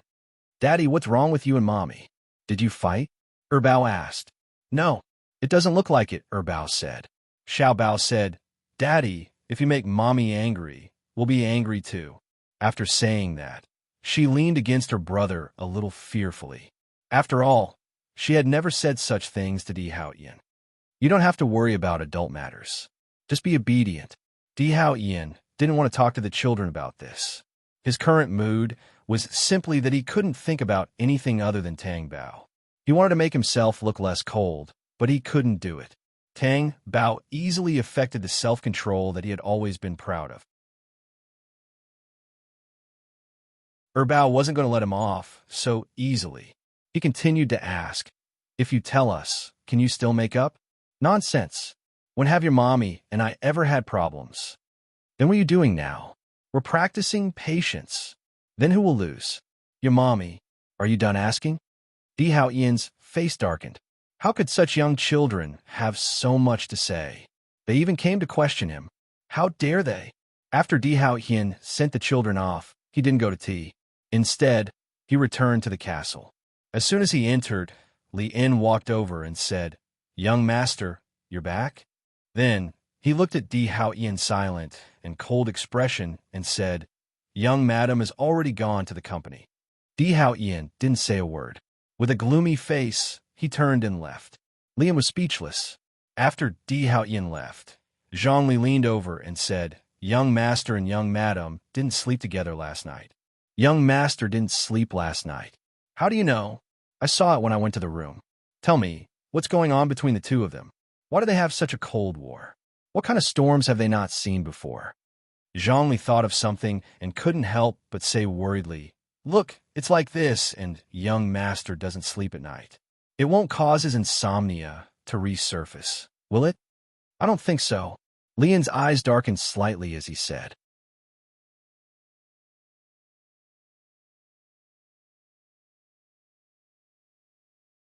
Chapter 9:37.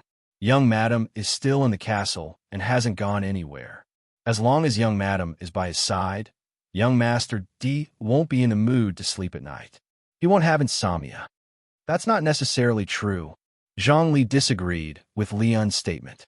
Leon looked at her. "Since you don't think it's necessarily true, then tell young madam your worries and think a way to make her go back to the master bedroom to sleep." After saying that, he ignored Zhongli and left. Zhongli glared at him angrily. "What? Just say it. What's the big deal? When the time comes and the two of them make up because of what I said, let's see what else you have to say."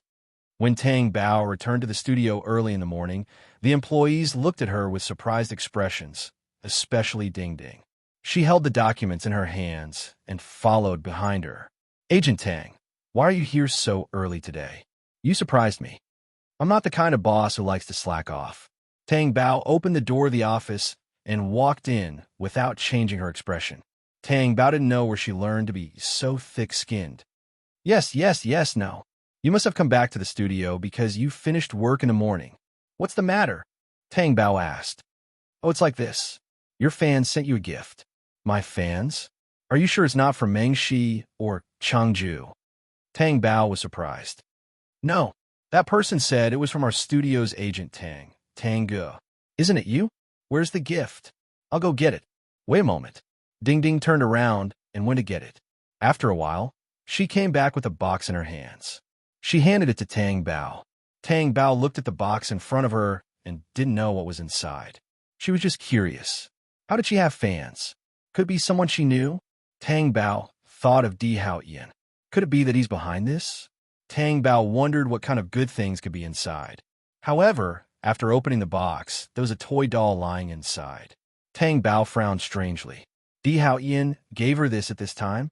Are you sure you didn't get it to the wrong person? Or did he want her to bring it to Xiao Bao? When little Ding saw the doll inside, he smiled awkwardly. After all, Tango was a man. It was inappropriate for a fan to give a pink doll to such a girly girl, right? She didn't know which blind man it was. Although he couldn't see Tang Ji's expression, Xiao Ding tried his best to put in a good word for him. "This doll is really pretty. They must have known that Manager Tang has a daughter, so they gave it to him. Agent Tang, if there's nothing else, I'm going out to work." "All right." Little Ding turned around and was about to leave the office, but when he reached the door, he heard a thud behind him. Xiao Ding hurriedly turned his head and saw that the doll and the box had fallen to the ground. Tang stood there with a panicked look on his face. Manager Tang, are you okay?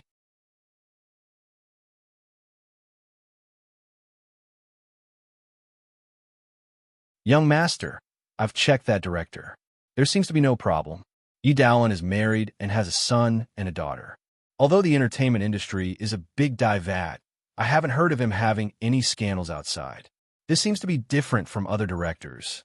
Before Ju could finish his words, he felt pressure from Di Hao Ian and naturally shut up. Young master didn't accept that director's good character? Or did he not accept himself? Was he throwing a tantrum for no reason? I can feel that she really doesn't want to talk to me. I'm not the one who casually hung up the phone, right? Di Hao Ian stood up and raked his fingers through his hair in frustration. Damn it. Ju, move his mouth. Young master is angry because of this. You don't think it's serious? Di Hao Ian turned his head and looked at Ju with a sharp gaze. Ju felt that this was simply Di Hao Ian being jealous for nothing. Of course, he couldn't say this out loud. Otherwise, a certain someone would become even scarier. Therefore, he remained silent. Ju, do you think I'm in her heart? Di Hao Ian's tone suddenly became low, as if there was unwillingness, uneasiness, and uncertainty. However, Ju was also a hothead when it came to love. That's right, he understood now. Young master was worried that he wasn't in Tang Bao's heart. When did he become so unconfident?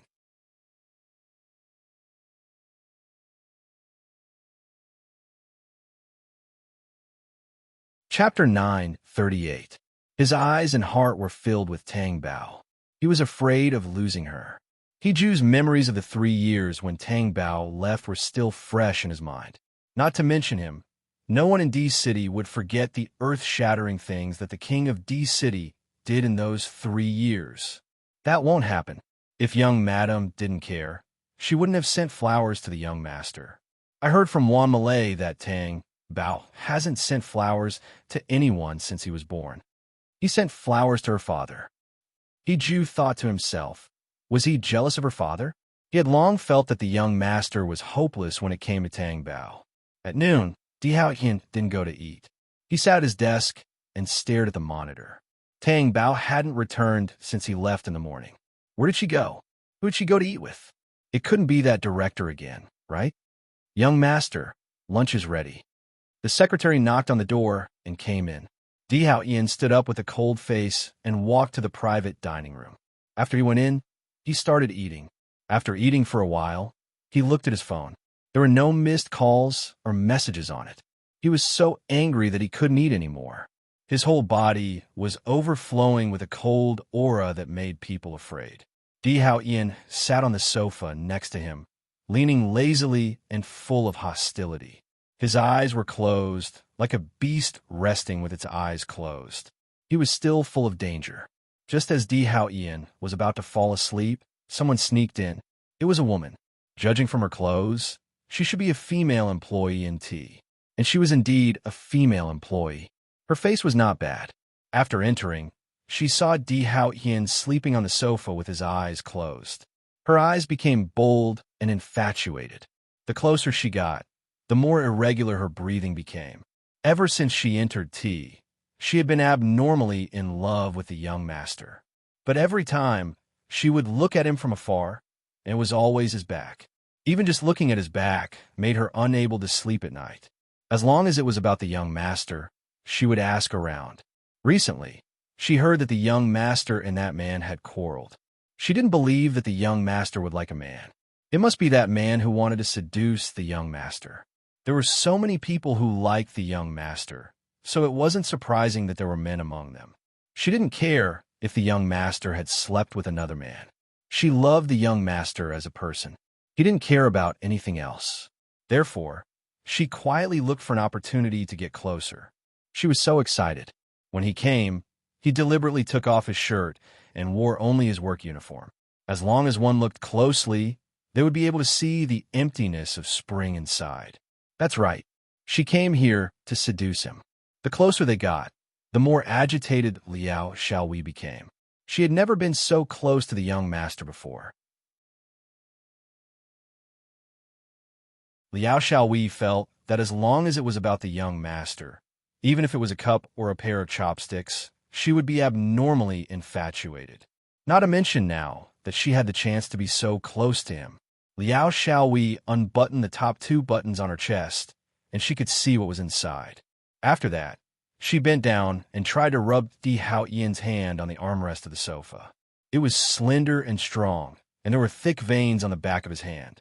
She heard that such a hand was very strong. As long as she was touched like that, she would die from excitement.